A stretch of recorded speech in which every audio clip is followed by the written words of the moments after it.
The clatter of my ceramic mug hitting the hardwood floor echoed through the kitchen, hot coffee splashing across my bare feet, but I barely noticed the scalding liquid. My eyes were fixed on the letter in my trembling hands, its contents shattering my world into 1,000 pieces. "Rachel? Everything okay down there?" Mike's voice drifted from upstairs, tinged with mild concern. I swallowed hard, quickly stuffing the letter back into the envelope. "Fine," I called back, my voice unnaturally high. Just dropped my coffee. As I bent to clean up the mess, my mind raced. Who was Lydia, and why was she writing such intimate letters to my husband? The sound of Mike's footsteps on the stairs jolted me back to reality. I hastily shoved the envelope into my apron pocket just as he appeared in the doorway. "Geez, Rach, what happened?" He surveyed the scene, his brow furrowed. I forced a smile. "Butterfingers, I guess. Don't worry, I've got it under control." Mike shrugged, already losing interest. "All right, I'm heading out. Big meeting today." As he turned to leave, I blurted out, "Who's Lydia?" He froze, his back to me. For a moment, the only sound was the drip of the coffee maker. Then he slowly pivoted, his face a mask of confusion. "Lydia? I don't know any Lydia." The lie hung between us, heavy and suffocating. I wanted to scream, to confront him with the evidence burning a hole in my pocket, but something held me back. Maybe it was the fear of what would happen if I did. Or maybe it was the sudden realization that I needed more information before I made my next move. "Oh," I said lightly, "must have been thinking of someone else. Have a good day, honey." Mike's shoulders visibly relaxed. He gave me a quick peck on the cheek and headed out the door. As soon as I heard his car pull away, I sank to the floor, my back against the kitchen island. The letter felt like it was searing my skin through the fabric of my apron. With shaking hands, I pulled it out and read it again, hoping I'd somehow misunderstood. But the words were clear. "My dearest Mike, last night was magical. I can't wait to see you again." The rest of the letter was a blur of intimate details and future plans. Plans that didn't include me or our daughter, Amelia. The shrill ring of the phone startled me out of my daze. I scrambled to my feet, composing myself before answering. "Rachel, it's your mother-in-law." Mrs. Grant's crisp voice cut through the line. "I trust you remember the charity luncheon this afternoon?" I closed my eyes, suppressing a groan. "Of course, Mrs. Grant, wouldn't miss it." "Excellent, and do make sure Amelia is properly dressed this time. Last month's ensemble was questionable at best." I bit back a retort. "Yes, Mrs. Grant, we'll be there." As I hung up, a wave of rebellion washed over me. Why was I still jumping through hoops for this woman? Why was I pretending everything was fine when my world was crumbling around me? The ding of my laptop interrupted my spiraling thoughts. A notification from my online store, another sale of my handcrafted jewelry. Despite everything, a small smile tugged at my lips. My little business, started as a hobby, was beginning to flourish. As I packaged up the order, an idea began to form. Maybe it was time to stop playing by everyone else's rules. Maybe it was time to take control of my own destiny. I glanced at the clock. The luncheon was in 2 hours. Just enough time to set my plan in motion. Picking up my phone, I dialed a number I'd sworn I'd never use. "Hello, is this divorce attorney Johnson's office? I'd like to schedule a consultation." As I hung up, a mix of fear and exhilaration coursed through me. The game was about to change, and this time, I was making the rules. The charity luncheon was in full swing, a sea of pastel suits and pearls. I smoothed down Amelia's dress, silently praying it would meet Mrs. Grant's exacting standards. "Rachel, darling." Mrs. Grant's voice cut through the chatter. "There you are. And Amelia? Well, I suppose that dress will have to do." I bit my tongue, forcing a smile. "Hello, Mrs. Grant." Amelia picked it out herself. Mrs. Grant's lips tightened. Did she now? Well, perhaps it's time we had a talk about proper attire for young ladies. Before I could respond, she whisked Amelia away, leaving me alone in a crowd of Mike's relatives and business associates. I felt like a fish out of water, my mind still reeling from the morning's discovery. "Rachel," a shrill voice called out. I turned to see Aunt Mildred waving me over. "Come, dear. We were just discussing the upcoming family reunion." I reluctantly joined the group, my stomach churning. Family reunion? This was the first I'd heard of it. "Oh yes," Aunt Mildred continued, oblivious to my discomfort. "It's going to be quite the affair, a week-long celebration of the Grant family legacy." "A week?" I echoed, my voice weak. Mrs. Grant suddenly materialized beside me. Of course, dear. Didn't Mike tell you? It's been in the planning for months. I swallowed hard, anger bubbling up inside me. No, Mike hadn't told me, just like he hadn't told me about Lydia. I'm afraid we won't be able to make it, I heard myself say. The words hung in the air, heavy with defiance. Mrs. Grant's eyes narrowed. Nonsense. This is a family obligation. You and Amelia will be there. Actually, I said, my voice growing stronger, Amelia has a school project that week. It's very important for her grade. The lie tasted sweet on my tongue. For once, I was taking control. Mrs. Grant's face darkened. Rachel, I don't think you understand. This reunion is not optional. The entire family will be there, including the board members of Mike's company. Your absence would be noticed. The threat in her voice was clear. I opened my mouth to argue further, but a commotion across the room caught my attention. Amelia was standing by the dessert table, tears streaming down her face as she furiously wiped at a large stain on her dress. I rushed over, my heart pounding. Amelia, sweetie, what happened? I'm sorry, Mom, she sobbed. I didn't mean to. The punch just spilled and... It's okay, honey, I soothed, grabbing napkins to dab at the stain. Accidents happen. Mrs. Grant's voice cut through the moment. Well, I suppose this is what happens when children aren't properly taught etiquette. I whirled around, my patience finally snapping. That's enough. Amelia is a child, not one of your society puppets. She doesn't need your criticism or your outdated rules.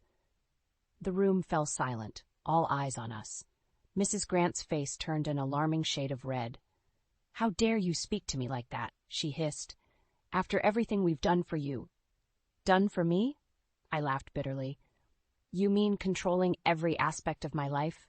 Dictating how I should dress, act, raise my daughter? I grabbed Amelia's hand, suddenly feeling lighter than I had in years. We're leaving, and we won't be at your reunion. As we walked out, I could hear the whispers starting behind us, but for once I didn't care what they thought. In the car, Amelia looked at me with wide eyes. Mom, are we in trouble? I took a deep breath, realizing the magnitude of what I'd just done. No, sweetie, we're not in trouble. We're just making some changes. As I drove home, my phone buzzed incessantly. Texts from Mike, voicemails from Mrs. Grant. I ignored them all. Instead, I focused on the road ahead, my mind racing with possibilities. It was time to start living life on my own terms. And the first step? Finding out exactly who this Lydia was. The days following the charity luncheon were a whirlwind of tense silence and barely concealed hostility. Mike's cold shoulder was a stark contrast to Mrs. Grant's incessant phone calls, which I steadfastly ignored. Amelia, caught in the crossfire, grew increasingly withdrawn. One evening, as I sat at my crafting table, meticulously beading a necklace for an online order, Amelia's small voice broke the silence. Mom, why is everyone so angry? I set down my tools, turning to face her. Sometimes, sweetie, grown-ups have disagreements, but it's not your fault, okay? She nodded, unconvinced. Is it because of the luncheon, because I spilled punch on my dress? My heart clenched. No, honey, it's much more complicated than that. Just then, Mike stormed into the room, his face thunderous. Rachel, we need to talk. Now. I glanced at Amelia, who had shrunk back at her father's tone. Sweetie, why don't you go upstairs and start your homework? I'll be up soon. As soon as Amelia was out of earshot, Mike exploded. What the hell were you thinking, embarrassing my mother like that? Do you have any idea what you've done? I stood my ground, anger bubbling up inside me. What I've done?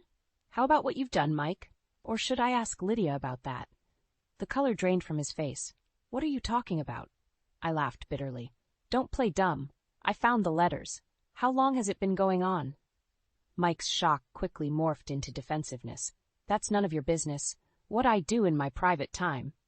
None of my business, I interrupted, my voice rising. I'm your wife. Amelia is your daughter. How dare you? Keep your voice down, Mike hissed, glancing nervously at the stairs. Look, what's done is done. But you need to fix things with my mother.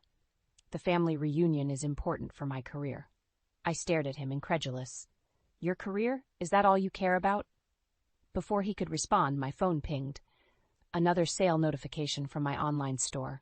Despite everything, a small smile tugged at my lips. Mike's eyes narrowed. What's that? Another order for your little hobby? The condescension in his voice was the final straw. It's not a hobby, Mike. It's a business. My business. And it's doing quite well, actually, he scoffed. please, those trinkets you make? That's not a real job. Something inside me snapped. No? Well, this hobby of mine made more last month than your precious job did. The shock on Mike's face was almost comical. What?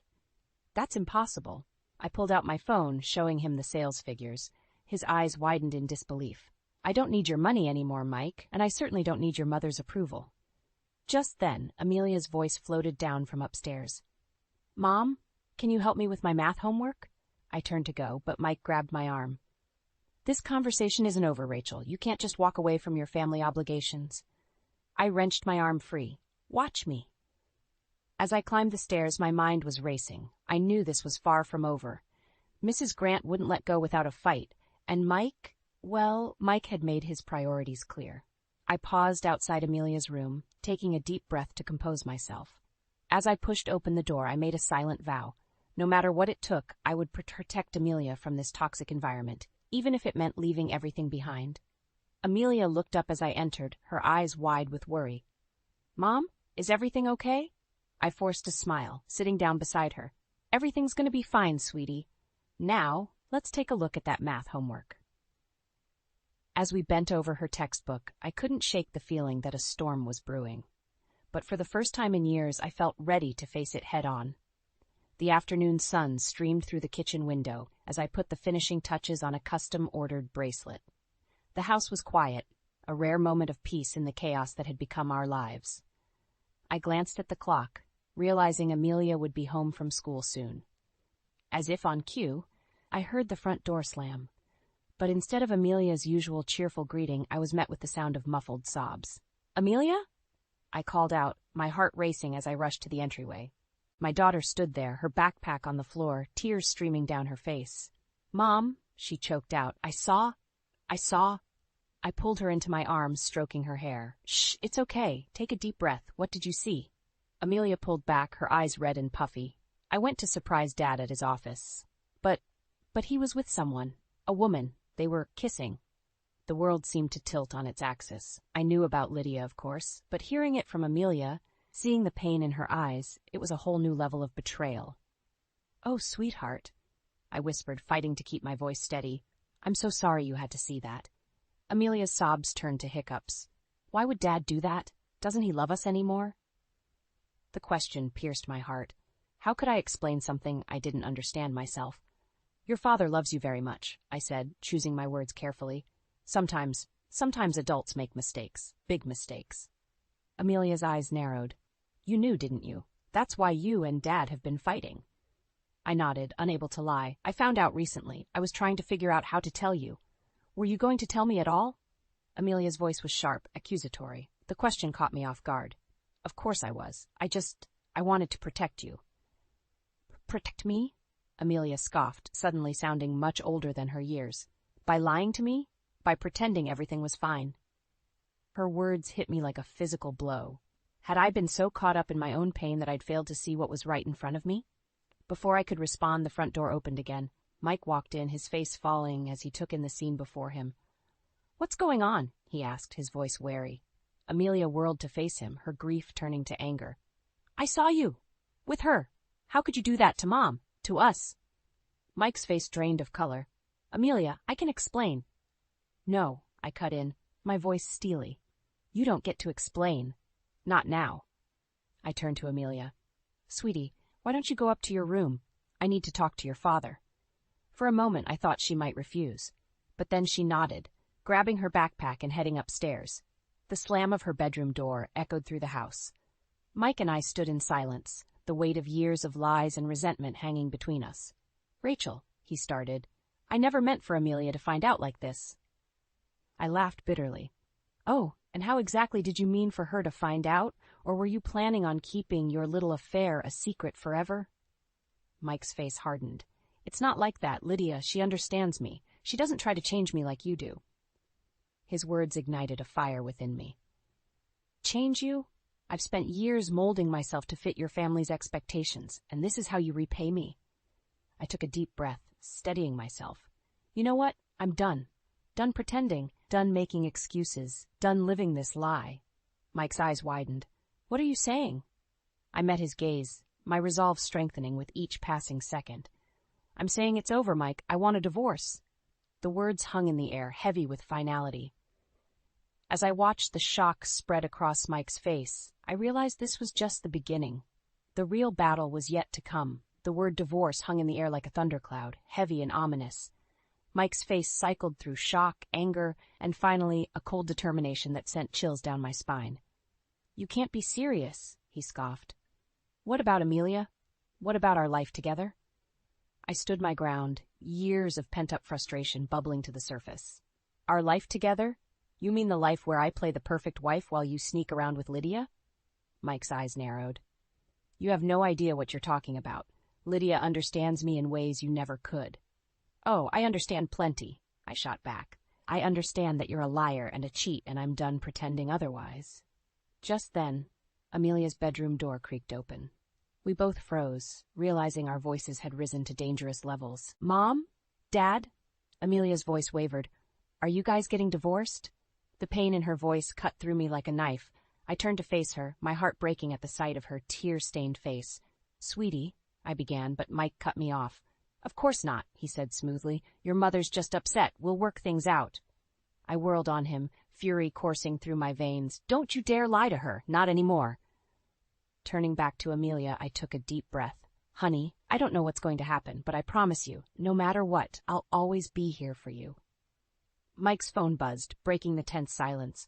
He glanced at it, his face paling. I have to go, he muttered, heading for the door. Let me guess, I called after him. Lydia needs you. The slam of the front door was his only response. Amelia collapsed into my arms, her body shaking with sobs. As I held her, my mind raced.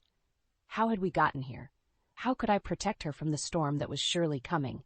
The next morning, I woke to the insistent ringing of the doorbell. Groggily, I made my way downstairs, only to find Mrs. Grant on my doorstep, her face a mask of barely contained fury. Rachel, she said, her voice dripping with disdain. We need to talk. Before I could respond, she pushed past me into the house. I've just had a very interesting conversation with Michael, she began, pacing the living room. He tells me you're threatening divorce, over some ridiculous notion of infidelity, no less. I felt my anger rising again. It's not a notion, Mrs. Grant. It's a fact, one that Amelia witnessed firsthand. Mrs. Grant waved her hand dismissively. Children often misunderstand adult situations, and even if there was some indiscretion, surely you understand the importance of maintaining appearances? I stared at her, incredulous. Maintaining appearances? Is that all you care about? It's what you should care about, she snapped. The Grant family name means something in this town. I won't have you dragging it through the mud over some petty marital spat. Something inside me snapped. Petty? Your son has been cheating on me, lying to me, and you call it petty? Mrs. Grant's eyes narrowed. Listen carefully, Rachel. If you go through with this divorce, you'll lose everything. The house, your status, even Amelia. The Grants protect their own, and you're not one of us. Her words hit me like a physical blow. Could she really take Amelia from me? As if sensing my fear, Mrs. Grant pressed on. Be sensible, dear. Let this foolishness go, and we can all move past it. I stood there, my mind reeling. The thought of losing Amelia was unbearable. But could I really go back to pretending? To living a lie? In that moment, I made my decision. Meeting Mrs. Grant's gaze, I spoke, my voice steady and clear. Get out of my house. Mrs. Grant's eyes widened in shock. Excuse me? You heard me, I said, my resolve strengthening with each word. Get out, and tell Mike he can expect to hear from my lawyer. As I watched Mrs. Grant's retreating form, I felt a strange mix of terror and exhilaration. The battle lines were drawn. Now it was time to fight. The divorce papers felt heavy in my hands as I stood outside Mike's office. My heart raced. But I steeled myself for the confrontation ahead. This was it, the moment of truth. I pushed open the door without knocking. Mike looked up, surprise quickly morphing into annoyance. Rachel, what are you doing here? I'm in the middle of... We need to talk, I cut him off, dropping the papers on his desk. Now.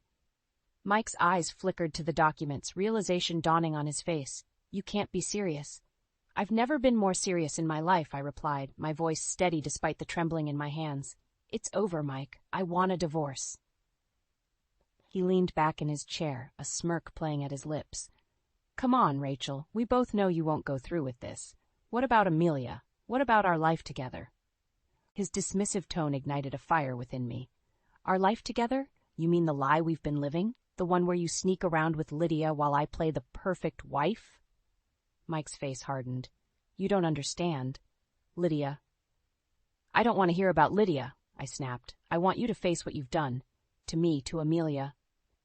Leave Amelia out of this, Mike growled, standing up. She has everything to do with this, I shouted, my composure finally cracking. She saw you, Mike, with Lydia. Do you have any idea what that's done to her? For a moment, genuine shock and remorse flashed across Mike's face, but it quickly disappeared, replaced by a cold determination. I'll talk to her, he said. Explain things. She'll understand. I laughed bitterly.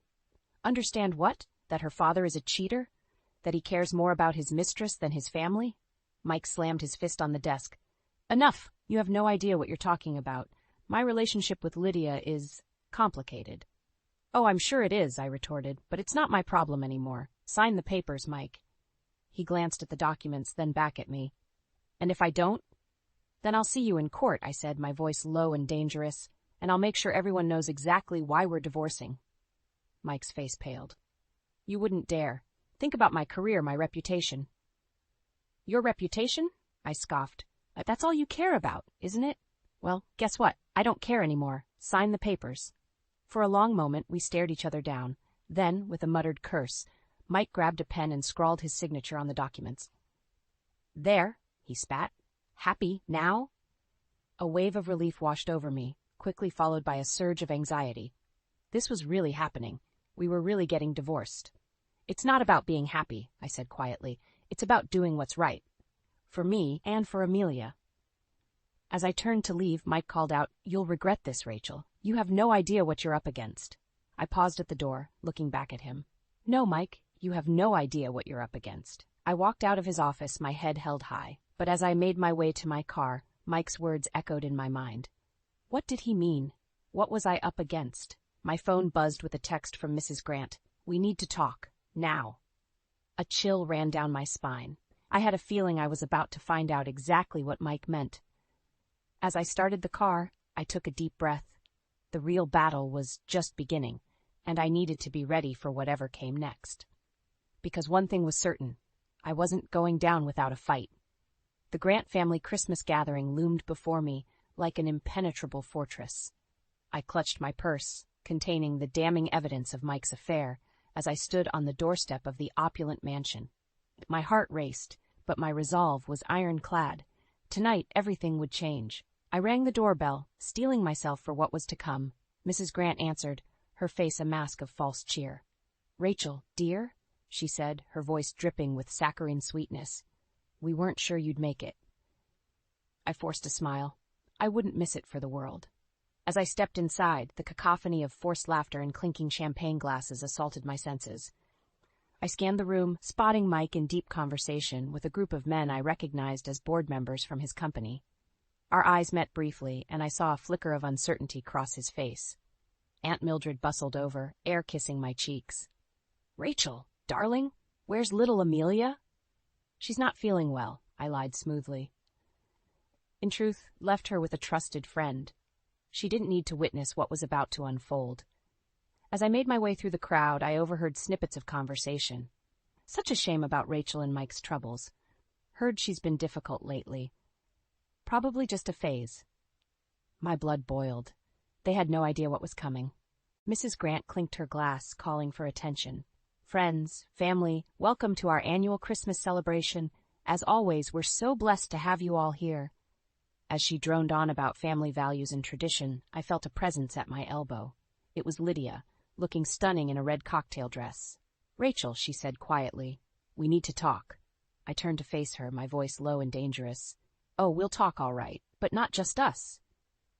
Before she could respond, I strode to the center of the room, my heart pounding in my ears. Excuse me, I called out, my voice cutting through the chatter. I have something I'd like to say. All eyes turned to me. Mrs. Grant's face tightened with barely concealed anger. Rachel, dear, this isn't the time. Oh, I think it's exactly the time, I interrupted. You all talk about family values and tradition. Well, let me tell you about the Grant family values. I pulled out the letters from my purse, holding them high. These are love letters, not between a husband and wife, but between a cheating husband and his mistress. A collective gasp rippled through the room. Mike started towards me, his face ashen. Rachel, don't. For years, I continued, my voice growing stronger, I've played the perfect wife. I've smiled and nodded and bent over backwards to fit into this family. But no more. I turned to face Mike and Lydia, who stood frozen in shock. You two deserve each other, but Amelia and I deserve better. Mrs. Grant stepped forward, her voice shrill. That's enough. How dare you cause such a scene? How dare I laughed bitterly. How dare you stand by and watch your son destroy his family? How dare you try to bully me into silence? The room was deathly quiet now, all pretense of festivity gone. I looked around at the shocked faces, feeling a strange sense of liberation. I'm done, I said firmly. Done with the lies, done with the manipulation, done with all of it. Mike, you'll be hearing from my lawyer. The rest of you? Merry Christmas. With that, I turned and walked out, leaving chaos in my wake. As I stepped into the cold night air, I heard the explosion of voices behind me. Accusations, denials, shocked exclamations. I got into my car, my hands shaking as I gripped the steering wheel. What had I done? The full weight of my actions began to sink in. I just burned every bridge, exposed every secret. There was no going back now. As I drove away from the Grant mansion, tears streaming down my face, I realized I was laughing. For the first time in years, I felt truly free. Whatever came next, I was ready to face it head on.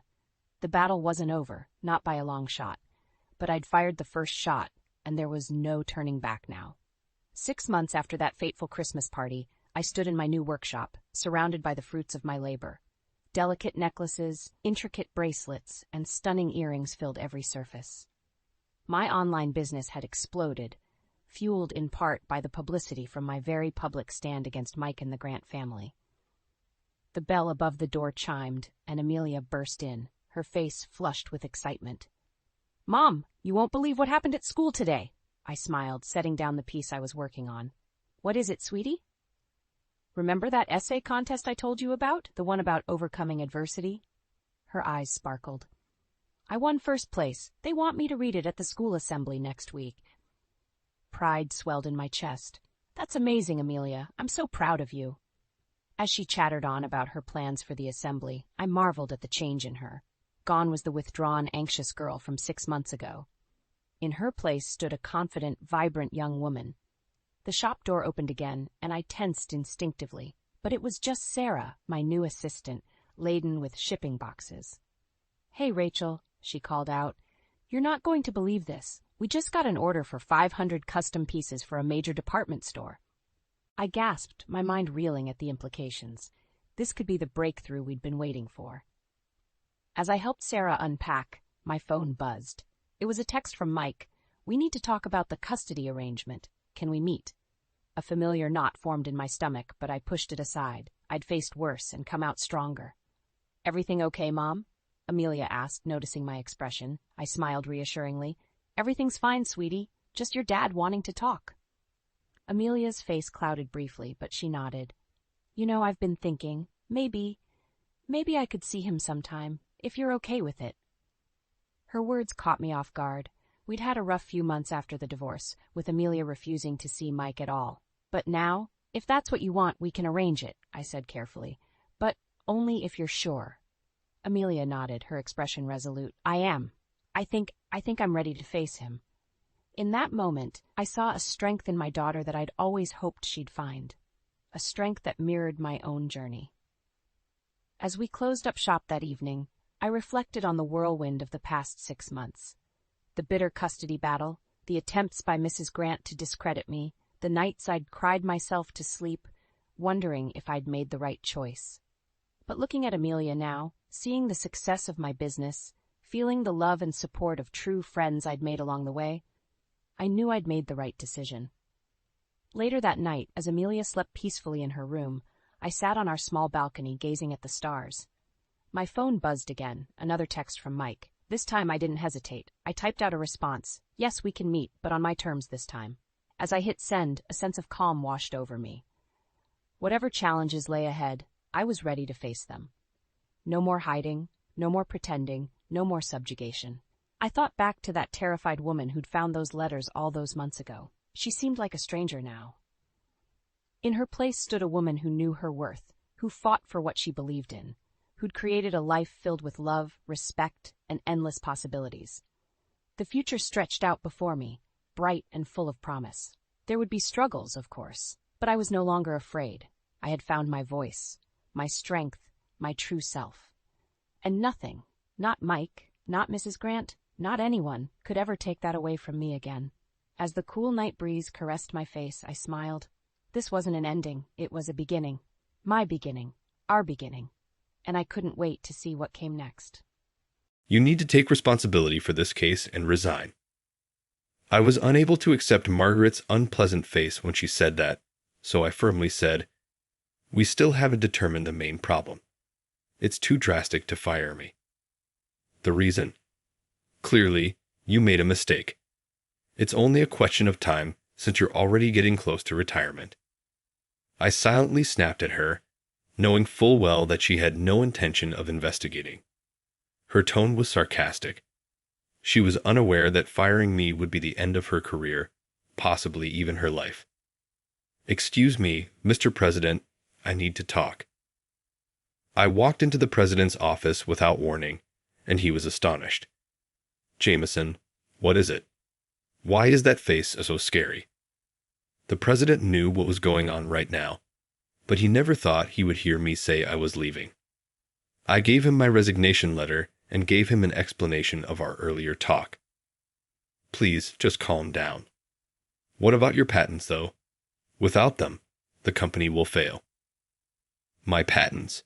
But because I've been let go, goodbye." I never would have thought that I would have a card that would completely reverse the situation so soon. I'm a 58-year-old systems engineer named Jameson. I have worked for this company for 30 years, mostly developing core systems for government and business organizations, IES. To stay current, we now concentrate on creating online store apps for businesses. Programmers and engineers now work in a more varied range of fields than in the past, and every generation brings with it a wealth of new knowledge. Nevertheless, in retrospect, it was worthwhile to go through the process of collaborating as a team to satisfy customers' expectations and expand the business. We get a lot of requests from businesses for app development because people these days prefer to shop online rather than in physical locations. Because of this, there is a severe engineer shortage in the business, and I was having everyday difficulties managing several projects. We also made an effort to train young workers, but the present generation of workers was unable to handle the demanding workload and frequently left before they had a chance to develop further due to regular late-night overtime and even remaining overnight during peak times. Numerous requests were made for the business to greatly enhance the working atmosphere. Even I, a dedicated employee who never got married, had begged for improved working circumstances, but eventually put up with the when in Rome attitude for decades. I've always thought that eventually someone would take action. I overheard an amusing talk among the HR workers one day while taking a break and smoking a cigarette. It appeared that a woman in her 40s would take over as HR director. Thoughtless HR head before, but what about this time around? I thought they would employ some bright engineers, put more money into sales and development, and assign it to my department. However, based on the talk I'd overheard, I was forced to abandon that dream. I was still busy and had forgotten about the unpleasant rumors a month after I first heard them. I was astonished to see that the budget for this month had been reduced by more than 30% one day when I was going over it. We were going to have to work unpaid overtime to achieve the project deadlines because of the drastically reduced labor budget. I limited the information since I knew how serious the situation was, and I went to HR to talk about the budget. I thought about the new HR head I had heard about in the smoking area while I was in the elevator. I felt depressed at the idea of meeting them. It was boisterous at HR when I got there. There was a woman who appeared to be the head of HR disputing with someone from another department. The man from the other division stormed by me as I got closer, obviously upset. I inferred from the discourse and tone that they had likewise made considerable cuts to their budget. "Excuse me, I'm Jameson from development, and I need to talk to the HR head." To keep things amicable, I made an effort to be as courteous as I could. "Had you scheduled a meeting?" She said it in a dismissive tone. "I'm busy." I was not one to give up lightly. "I apologize for abruptly troubling you. Jameson here from the development department. I have some inquiries concerning the budget for this month." The head of HR, Margaret, sat at her desk and widened her eyes for a time before speaking. "You're Jameson, I see. I apologize for the inconvenience, but I can't adjust the budget. I've recently started this job, so please don't add extra work that I don't need to perform." Her way of speaking to someone much older than herself, even if she held the higher position, was inappropriate. In addition, I've always felt that the funding for the development department is excessive. I've made multiple recommendations to my father, the president. Margaret's reckless demeanor astounded me. She obviously didn't comprehend the difficulties facing the development department, despite the fact that we worked for the same firm. Still, while drafting the budget, there ought to be some discussion with every department. We won't have enough money for overtime compensation under this budget. The caliber of our apps and systems will deteriorate as a result of our need to put in more unpaid time. Even though I knew it would probably not matter, I felt compelled to speak up. Then manage your employees to finish their work on time without overtime. Are you even qualified to make such statement? The head of our department and I don't get along. I manage a lot of projects, have a professional background, and am essentially in charge of the development department. Although I think I'm in a good situation, it's hard to make timely exits right now. Even though I knew nothing I said would change the situation, I couldn't help but speak when someone who wasn't aware of it did. "You certainly seem impressive for someone without a title. You understand that you had a limited budget, so use your brain to finish the work. Then, please talk with Mike, our manager, about this more." I said, "Excuse me," not seeing a way out. I made the decision to back off. I have lived for more than 50 years, and I have never met someone so uncivilized and oppressive. I went to the smoking section to smoke a cigarette to help me relax. Though I told myself it would be a waste for someone like Margaret, I still felt like smoking 5 more. It's time to return. I went back to the development department and spoke with Mike, the manager, right away. He treated me as though I were an issue. "Jameson, did you go directly to the head of HR without telling me?" "Yes, you were away, so I took it upon myself to talk to her." Mike grumbled, obviously irritated by what I had done. He has never liked confrontation and has always tried to stay out of trouble. It's advisable to obey that HR chief. She became involved through contacts, became the president's daughter, and quickly advanced to her current position. She told me that just now, although I wasn't shocked. I had heard this story in the smoking section before. I couldn't figure out why they would put her in HR when she was trying to advance her career. Unpaid overtime is assured with this budget, but I don't want to be at odds with my superiors either.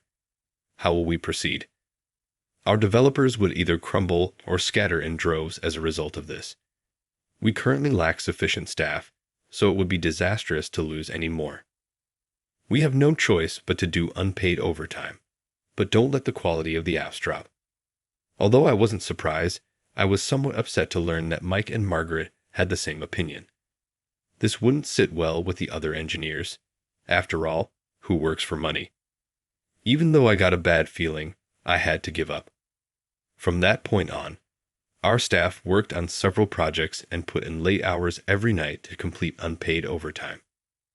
The money that was meant for system and app development instead went toward our benefits, overtime pay, and monthly paycheck. Margaret's tyrannical leadership destroyed our motivation and endangered our way of life.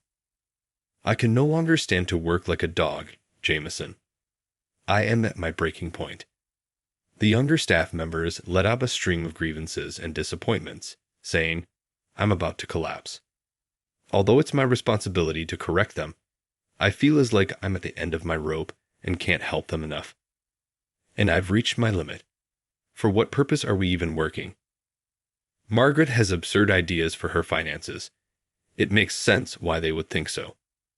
The sales department has experienced significant budget cuts as well, but it is now unmanageable due to the increase in client projects and new company ventures. Both of us are about to go under. With Margaret's head, we've sunk to a new low even though we were already a dark company. I have no idea how to put that into words. I say, "Oh, Margaret, good work," as I walk by her in the corridor. Instead of replying to my greeting, she clicks her tongue. It appears that I am the only target of this attitude, maybe as a result of our earlier run-in.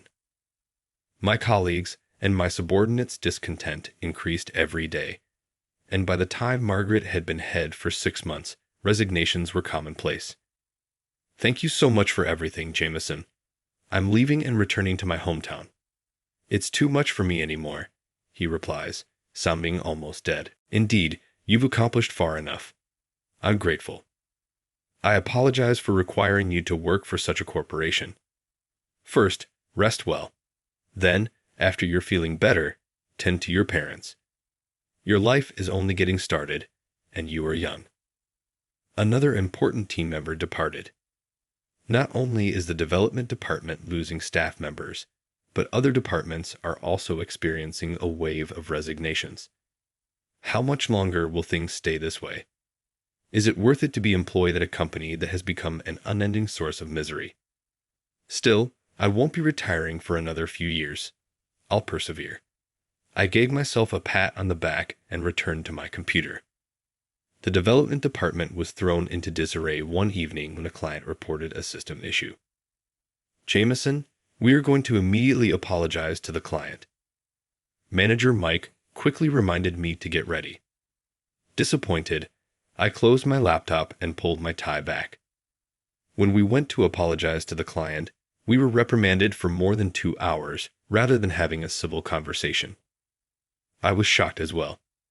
I had worked in this field for more than 30 years, and I had never received such a harsh punishment for a mistake. Future business transactions were reevaluated due to the malfunction's excessively large losses. However, it made sense. The development department was already overflowing with engineer resignations and collapses. It was not shocking that errors and glitches began to appear. "Jameson, you really messed up." After the client raged at me on the train ride back, Manager Mike threw the blame at me, his subordinate. I apologized profusely. It escaped my notice during delivery.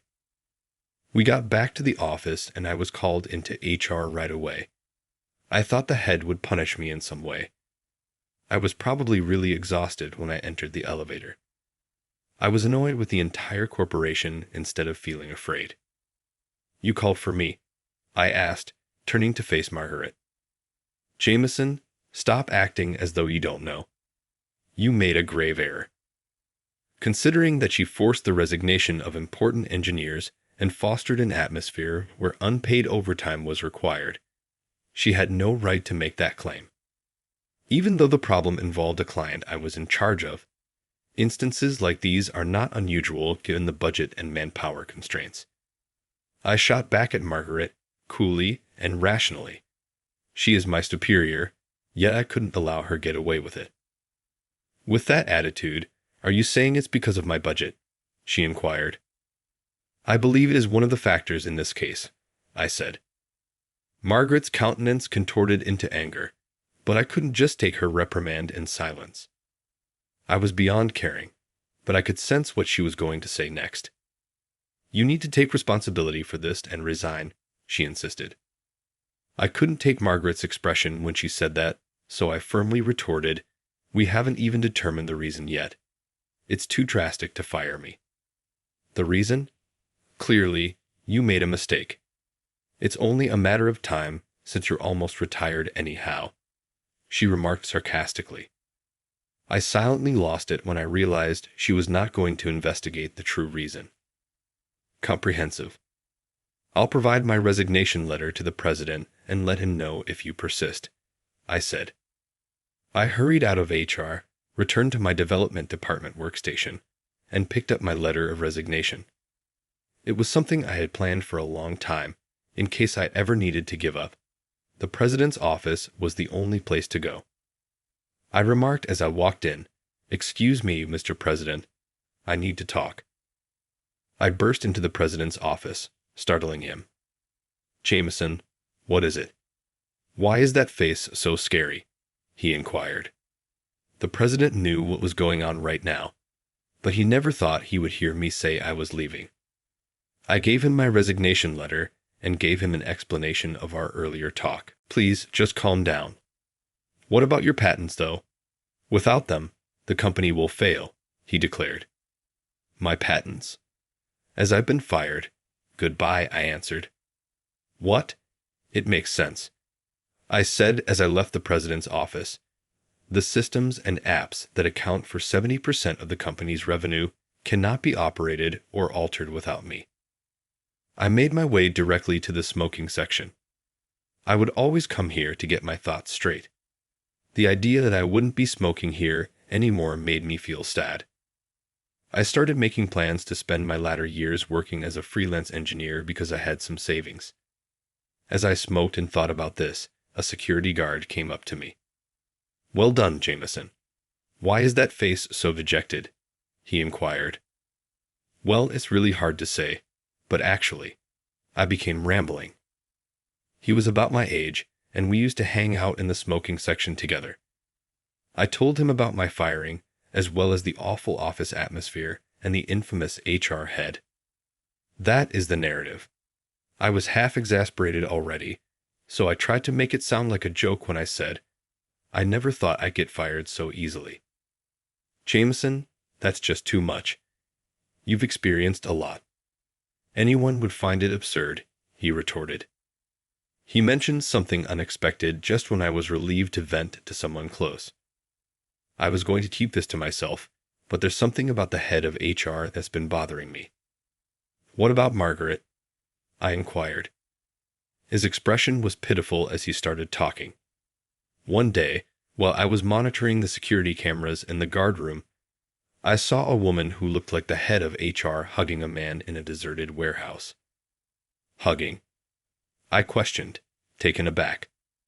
"That kind of hug," he said in agreement. It was very amazing to watch on the security camera. Although I had heard gossip that she was attracted to guys, I never thought she would act in such a way while working. The man appears to be married. On his left hand, I noticed a ring-like brilliance. The security officer was somewhat relieved. "I decided to reveal this to you, Jameson, as it made me feel uneasy." Still, I was interested in the man. "When was this video recorded?" I asked. "I need to check something." "Let me see. Are you planning to go to the security room?" inquired the man. "Indeed. I've got nothing to lose because I was dismissed." I begged, "Please help me," and was let into the security room. Every 3 days or so, they have a covert meeting at the warehouse. "I've noted multiple instances and dates," he remarked. I grinned silently as he showed me the most recent footage. Manager Mike was the man who was hugging Margaret, and there was no doubt. Before leaving for home, I thanked the security man and received a copy of the troublesome film. The company can't function without me, but I feel like I've got to pull off one final major prank because I feel like I do. I never imagined that I would devise such a cunning scheme before to becoming 60.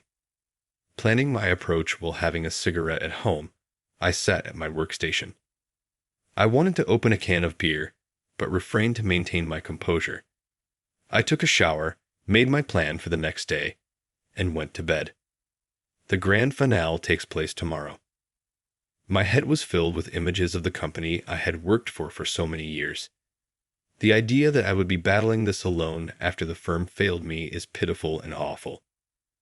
Luckily, though, I had some fascinating cards to deal with now. I made the decision to embrace this battle and gave myself mental encouragement until I fell asleep. The weather was ideal the following morning, making it an appropriate morning for the battle. Knowing that this might be my last day at the company, I prepared myself resolutely and went there. I walked lightly. I arrived feeling calm despite my circumstances, only to discover the office in disarray. Anticipatedly, the customer was promptly contacted to arrange an urgent meeting to discuss the problems resulting from the system failure. The president gave the order, and the conference room with the screen served as the venue. "The meeting is in the evening," Mike, the manager, answered. With a little anxiety, he answered, "Yeah, it seems so." I questioned his level of comprehension regarding the gravity of the circumstance. I looked into the problem more over my lunch break and discovered that it had become a really concerning scenario overnight. I was tempted to tell him in private. My hand only grew stronger over time. It's likely that very few engineers in the development department realized how serious this issue was. I calmed down before the conflict by drinking black coffee and puffing on a cigarette in the designated smoking area. This is doable, I told myself. It was almost time. The president, executives, and managers from several departments were present when the meeting got underway. Even though I was let go yesterday, I took part in the activity as the director in charge. The substantial budget cuts that had been a source of worry over the previous 6 months contributed significantly to the malfunction, as they frequently resulted in the resignation of experienced engineers, which in turn led to poor system management. All I did was tell Margaret again what I had said earlier. "Margaret, why was the budget cut so drastically?" Margaret stumbled through a nonsensical response to reduce overtime and promote work efficiency. It was quite challenging to design and modify the absence systems with the limited funding. Without money for labor, working overtime without pay became the norm. Margaret was still silent. I noted as I urged her further. It really was amazing how hard she attempted to stand her ground against me. Overtime rose rather than decreased. Our restricted resources, fewer staff, and less money made our work even less productive.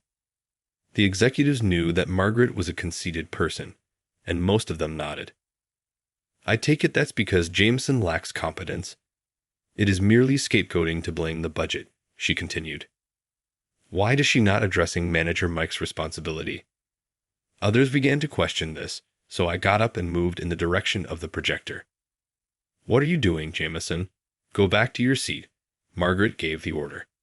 The buzz in the meeting room started.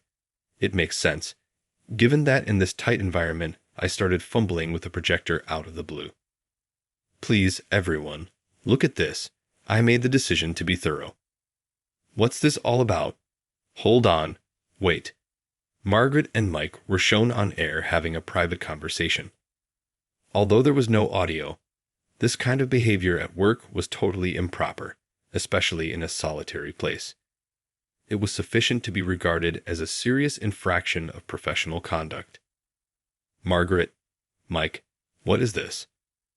Mike and Margaret were devoid of expression and pallid. "Johnson, you're married, aren't you?" I wanted to emphasize that holding back had more to do with it than simply being married. "No, it's not what appears to be. There is a miscommunication here," Margaret stumbled. It would be intriguing to observe how they provided an explanation for this. "What do you mean by misunderstanding?" I turned on the projector and moved on to the following video. This tape, which was taken on a later occasion, revealed Margaret and Mike having even closer contact. "I'm not this person. It's not." Margaret appeared to be about to burst into tears, almost as she was breathing heavily. "Enough, Jameson. Now switch it off." Mike made a demand. "What are you talking about, Manager Mike?" I changed to a different video on the projector. It showed Mike working on my computer in the development department by himself late at night. I was astonished to see this from the security guard. Even though I hadn't given him my password, it was easy to figure out how he was able to enter in at such a late hour. Manager Mike, who usually pushed work onto his subordinates, what were you doing alone in the office that night? All Mike could do was stay silent. Did he truly believe he would escape detection? "Mike, I'd like to hear more from you later. Is that okay?" I inquired. I was the one that broke the system for the client that day. In the conference room, most individuals were in disbelief. Margaret murmured, "I thought if I kept slashing the budget, people would quit and Jameson would be exhausted and break down," after a minute of awkward quiet. However, I recommended it since he was too strong. Thus, Margaret was the one who suggested to Mike that there was a system error. "I couldn't tolerate it that you were more capable than me and that your colleagues trusted you." Surprisingly, I was briefly tempted when Manager Mike openly admitted his feelings. "I couldn't help but worry that you'd surpass me and become more influential in the company." Manager Mike couldn't look me in the eye, so he focused his attention on my tie. "So, when I gained power, I decided to get rid of you for Mike's sake." Margaret, in contrast to Mike, gave me a straight glance that was twisted into a look of loathing and rage. Their looks were disgusting and horrifying at the same time. In a nutshell, you two desired that I leave the company. After all these years of making contributions to the organization, why did I have to be let go? Even though I was furious as hell, I was done. "Now, about the system malfunction you two orchestrated," I went on. "I looked into it earlier, and it appears the damages to the client company amount to millions of dollars." "What?" "Not at all. Millions." Margaret paled, realizing that by telling her beloved what to do, she had ruined everything. When it finally hit him, it was too late. "What? Millions? Is that accurate?" Mike inquired. "Yes, these are preliminary figures, but I'm astounded by their collective stupidity," I responded. Manager Mike carried it out, but Manager Margaret, who gave the orders, is equally guilty. "May I ask how you plan to handle this?" Margaret said, "I'm at a loss for what to do. You need to fix it." "Well, since I was fired by you yesterday, there's nothing I can do about it," I replied. Margaret's cheeks reddened with rage, but she was unable to respond right away. "You think you can handle this, Mike?" "You carried out the task." Ultimately, Margaret went on, assigning her beloved the responsibility. Mike was clearly disturbed by what had been spoken at this moment. "What topic are you discussing? The commands came from you. Besides, without Jameson's approval, we are unable to make systemic changes." "What?" Margaret asked in shock. "I was unaware of the patents. I had designed and patented the malfunctioning client system 30 years prior. Therefore, it cannot be fixed without me. You get it now, Margaret?" I stated. The executives and the president were in disbelief and seemed to disappear inside the conference room. "Our client has lost millions of dollars. This is terrible." While the president was aware of the patents, it's unlikely that he anticipated such a disastrous outcome. "I'll use my power to revoke your termination. Just swiftly fix the system." "Sorry, but I've already handed in my resignation to the president, so it's too late." Margaret's mouth fell open in silence. At this time, her haughty manner was almost impressive, even while she was appealing. "Wait, Jameson. All I did was accept the resignation." He turned to face his daughter and urged her to kneel, saying, "Please forgive this foolish daughter." "Why should I have to kneel to this guy?" "You knave. Do you not recognize how serious this situation is? Express your genuine regrets." Still, I wasn't into kneeling or a forced apology. "I apologize sincerely. Kindly think it over again." Margaret seemed to have never apologized from the bottom of her heart, based on her phony apology. "Could you maybe think it over and aid the company, Jameson? If you remedy this, we'll void the dismissal and extend an executive post offer to you." I had been taken advantage of for decades, so such kind remarks had no effect on me. "I'm leaving the company already, even if you decide to overturn the dismissal. An employee who has made the decision to leave cannot be persuaded otherwise." Both of their features went dark at that very moment. "Hold on. You won't assist us after all this apologizing. It all began as a result of you. Isn't it wonderful that you can now reduce the budget even further without me?" Margaret couldn't say anything. She did not reply. Besides, Your dear manager Mike will figure it out even without me. Maybe you could generously boost the development department's funding after he repairs the system, which would satisfy everyone. Stop joking around. Perhaps they were so enraged by me that all they could do was vomit out crude comments. Perhaps this should come to an end. Margaret, you are the one who has been playing around all along. Oh, and you may want to refrain from acting strangely at work going forward. Farewell. I quit the company where I had worked for more than 30 years after making that final statement. Margaret's angry yells could be heard behind me as I left the conference room, but I fortified myself and turned away. If I did, I thought her face would have a very scary expression on it. The very thought of it unnerved me. 3 months had gone by since I left the company, and time had flown by. I'd eventually used a resignation service to effectively depart after receiving countless calls and letters attempting to bring me back. I discovered via the news that the incident had resulted in the total termination of our company's relationship with the client, so giving rise to substantial demands for compensation. It's obvious that they've given up trying to improve the system. I wonder if they have the funds to develop a successor system, but it will be interesting to watch how it is constructed. I kept in touch with the security guy, and when I left, we would occasionally get together at an inexpensive beer hall to discuss rumors about the company. It turns out that there was a romantic relationship between Margaret and Mike. Margaret, it seems, slashed the budget to drive me, the ace, to the breaking point since her darling Mike thought I was a bother. Looking back, it seemed very strange that despite everything, Manager Mike's pay hadn't improved all that much. Everything made obvious now. Margaret's father, the president, would likely pay the compensation, but it appears that Mike's wife learned of their relationship, which has caused further financial and emotional hardship for them both. Although the security guard was unable to determine how it was found specifically, it was sufficient information to regale others over a few beers. The company is going to fail in a few years because my patents powered my other apps and technologies that are no longer useful for business. Nevertheless, neither Margaret nor the president posed the greatest threat to the organization. Without a doubt, that was the security guard. I didn't hunt for a new career after leaving the company and went back to my hometown. As I'd approached 60, I made the decision to inherit my parents' home and live out the rest of my days in the country. I hadn't been able to see them while they were still living, but it's great to have a hometown you can go back to.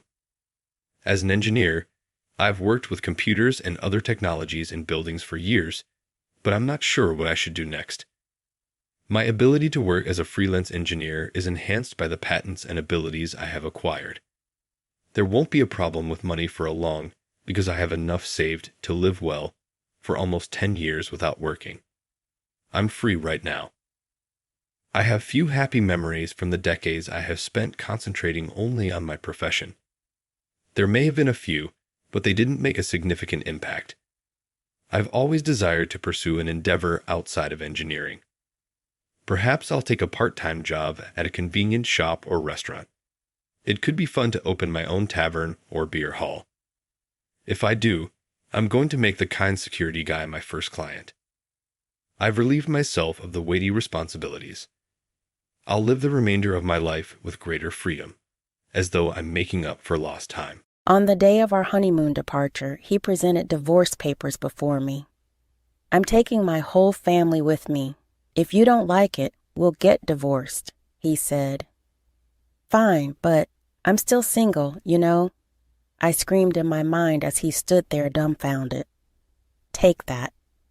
My name is Emma, 35 years old, and I work at a real estate company. I enjoy my work and find it fulfilling, and I have been fortunate to have supportive seniors and juniors. On the other hand, my personal life lacks any particular hobbies, and I have never had a boyfriend. I secretly felt anxious. My friends were getting married one after another, reaching their peak at 30. There are only a few of us who are still single. My juniors also left the company one after another, and each time it felt like a stab in the chest. That's when I met Brian through a friend's introduction. He was 2 years younger and had a smile that tickled my maternal instincts. He spoke few words and always listened to my opinion. When making decisions, he always prioritized my thoughts. Never having any experience with men before, I quickly fell for Brian's personality. Our relationship developed smoothly. When I mentioned marriage, he responded, "Then let's get married." When it comes to marriage, a dozen decisions must be made: wedding ceremony, honeymoon, and a new home to live together. It's a once-in-a-lifetime major event, so I wanted to make decisions together.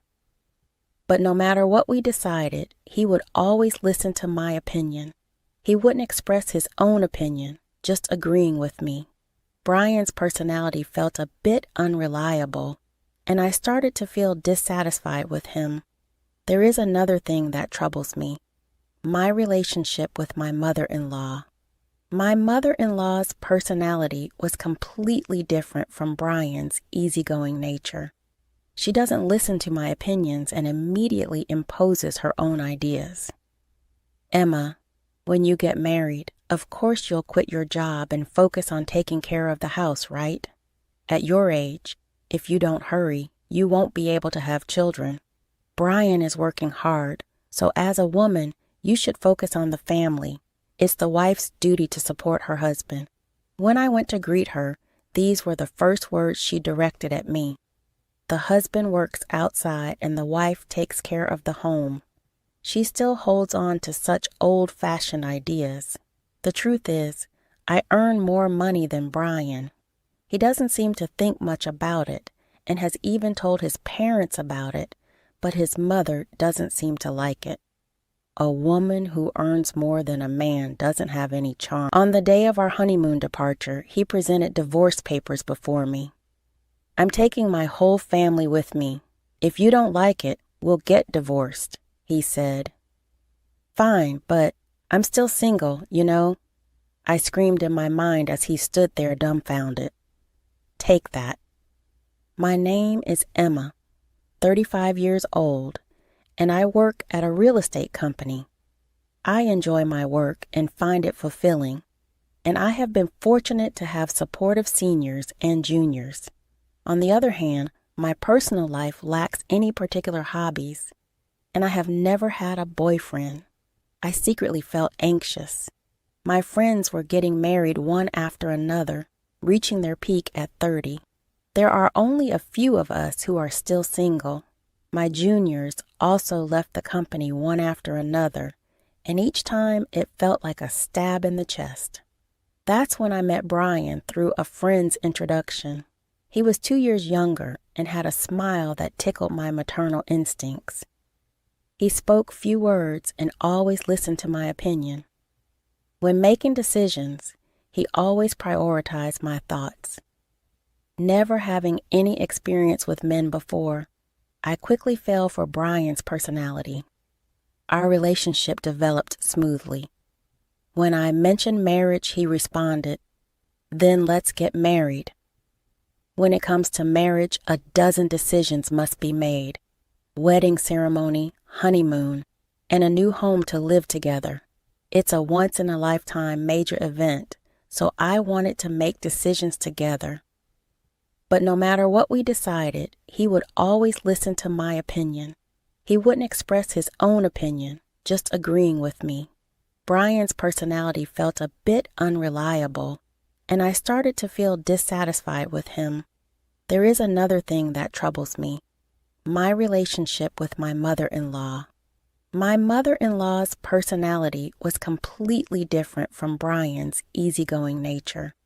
She doesn't listen to my opinions and immediately imposes her own ideas.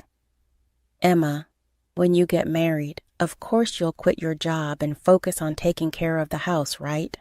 At your age, if you don't hurry, you won't be able to have children. Brian is working hard, so as a woman, you should focus on the family. It's the wife's duty to support her husband." When I went to greet her, these were the first words she directed at me. The husband works outside and the wife takes care of the home. She still holds on to such old-fashioned ideas. The truth is, I earn more money than Brian. He doesn't seem to think much about it and has even told his parents about it, but his mother doesn't seem to like it. A woman who earns more than a man doesn't have any charm. Maybe you can't do any household chores, can you? A wife should be able to cook, do laundry, clean, and take care of her husband's health. Can you do that? My mother-in-law said, looking down on me. If it were Brian saying that, it would be one thing. But isn't it different when it's my mother-in-law? It's not something to brag about, but I can manage all household chores since I've been living alone for a long time, and I have no intention of quitting my job after marriage. I want to prioritize myself as much as Brian. That's what I thought. But Brian didn't help me even when my mother-in-law criticized me. Instead of refuting my mother-in-law, he nodded along with her statements. Because of that, I felt a bit uneasy about Brian. Can I really rely on someone like this for the rest of my life? Well, Brian is younger than me after all. Maybe he'll become more reliable in the future. If this marriage falls through, I might never get married in my life. Anxiety and desires clash in my mind, swirling around in endless conflict. However, time doesn't wait. Even if I'm troubled, there are so many things I need to decide for the wedding, the destination for the honeymoon, applying for time off from work, and so on. The to-do list keeps piling up. With a sense of unease, I spend busy days preparing for both work and marriage. One day, I consulted Brian. I think considering our work, we can only take a long vacation at this time. So, is it okay to have the honeymoon during this period? I asked. Yeah, I think it's fine, Brian replied. Both Brian and I have similar quiet periods at work. If we want to take a long vacation, this is the only timing we have. The problem is the wedding. The venue I've always dreamed of is so popular that it's booked for over a year in advance. In that case, what about going on the honeymoon before the wedding? I looked it up, and it seems some people do that. If we have the wedding first, it will be another 2 years before we can go on the trip.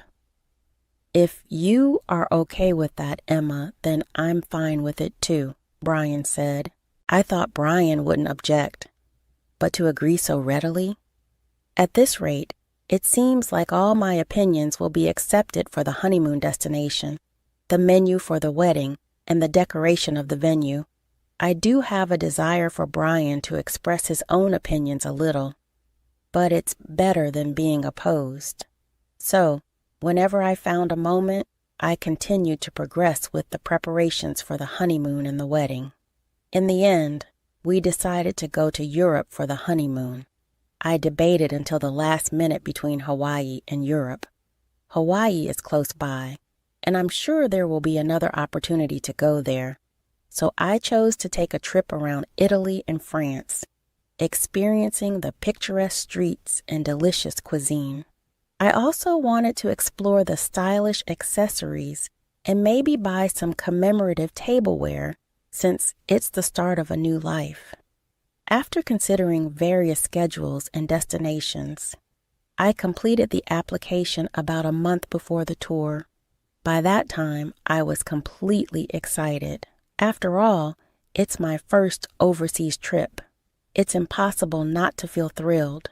My mind became filled with everything related to Europe, from buying the necessary items for the trip to planning our activities at the destination.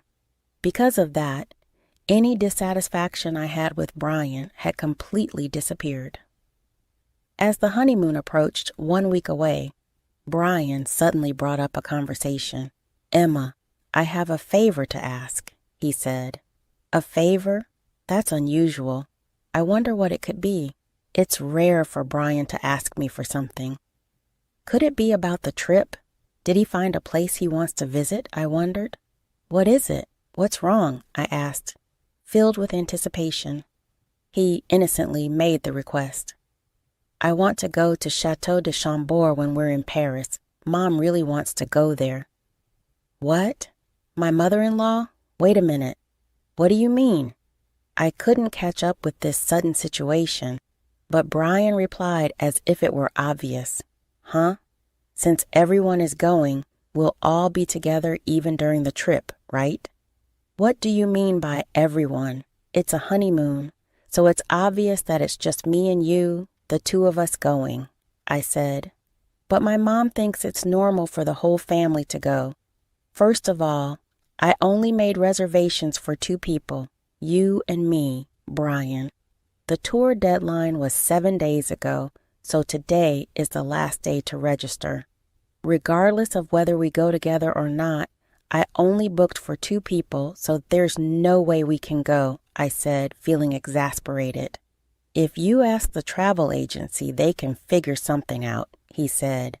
As I was dumbfounded by his statement, the intercom in the house rang. On the intercom screen, I saw the figure of my in-laws. Without caring about my surprise, my in-laws entered the house carrying a large number of bags. Ignoring my objections, my mother-in-law's eyes sparkled as she announced, I thought I'd leave the luggage here since we are leaving soon. I'm so excited. Then Brian said, just leave the luggage here, and started leading my in-laws into the room without my consent. Wait a minute. I tried to stop him in a hurry, but my mother-in-law stared at me sharply. Oh, what is it, Emma? I hope you're not suddenly saying you don't want to go together now. I didn't agree to go together in the first place, I immediately retorted, but my mother-in-law paid no attention. You heard it just now, didn't you? Brian always thought that we would go together with you, right? In response to my mother-in-law's flattering question, Brian replied with a simple, yeah. Taking advantage of his affirmation, my mother-in-law began to deny me. It's normal for the husband's parents to go on the honeymoon. Don't you have such common sense? I hope you won't have any unpleasant experiences during the trip, being with you. Since it's a special honeymoon, we want to make good memories, right? I'll make sure to drill common sense into you during this week before we go on the trip. It's supposed to be a special honeymoon. Drilling common sense into me? It felt like everything was being ruined. I clearly felt my blood boiling. Mother-in-law, this is a honeymoon, you know. Normally, it's supposed to be just the husband and wife going, right? I desperately held my ground. If I continued to listen to my mother-in-law's side, it would affect the future. I wanted to avoid that at all costs. However, my mother-in-law stubbornly refused to compromise. Not only that, she started to deny me. The husband's parents are supposed to go on the honeymoon together. It's just common sense. I can't believe you dislike being with us. I thought we would become a family, but our common sense is different. You don't like me, and nothing seems to match. How sad. As if she had been hurt herself, my mother-in-law lowered her eyebrows in an artificial manner. The end of her words, how sad, contained an underlying smirk. I was convinced that she was deliberately trying to trap me. That's how certain I was. Even Brian, without questioning, began to blame me based on my mother-in-law's words. Emma, what the hell? They're my parents. It's okay to go on a honeymoon together, isn't it? It's impossible. We've already made the reservations for 2 people. Besides, I've never heard of families accompanying a honeymoon trip, I declared. Brian shouted angrily, as if picking a fight. I never thought you hated my parents so much, Emma. That's it. Just leave for today. He looked at me as if he couldn't believe what he was seeing. As Brian spoke, a wicked smile formed on my mother-in-law's face. Why does he always take his mother's side without listening to his spouse's opinion? especially at a time like this. I wanted him to support my views. Before I could even react to his words, I found myself pushed out to the entrance. Just before the door closed, I caught a glimpse of my mother-in-law's smug expression. I was left outside, unable to do anything but stand there. Why am I being treated like the bad guy? Why does everything have to be ruined, including this precious trip? Frustration and sadness overwhelmed me, and tears began to flow. A few hours later, I received a message from Brian. I want you to see if it's still possible for them to join the tour. If not, we'll cancel this trip and apply for a tour where all 4 of us can go. Please think rationally. If you reconsider, we can figure it out properly. I don't think I'm in the wrong, so I have no reason to apologize or respond. Brian must be angry too, because there was no contact after that message. Time passed, and the day of our honeymoon departure finally arrived. I couldn't imagine enjoying it in this state, but we had been preparing for this honeymoon for a month. I couldn't refuse. As I prepared to leave the house with a heavy heart, the intercom rang. Brian had come to pick me up. We hadn't seen each other since that incident, so I didn't know what kind of face to put on. The fact that he came to pick me up meant that he still intended to go on the trip. But he didn't have a single suitcase with him. Instead, he handed me divorce papers.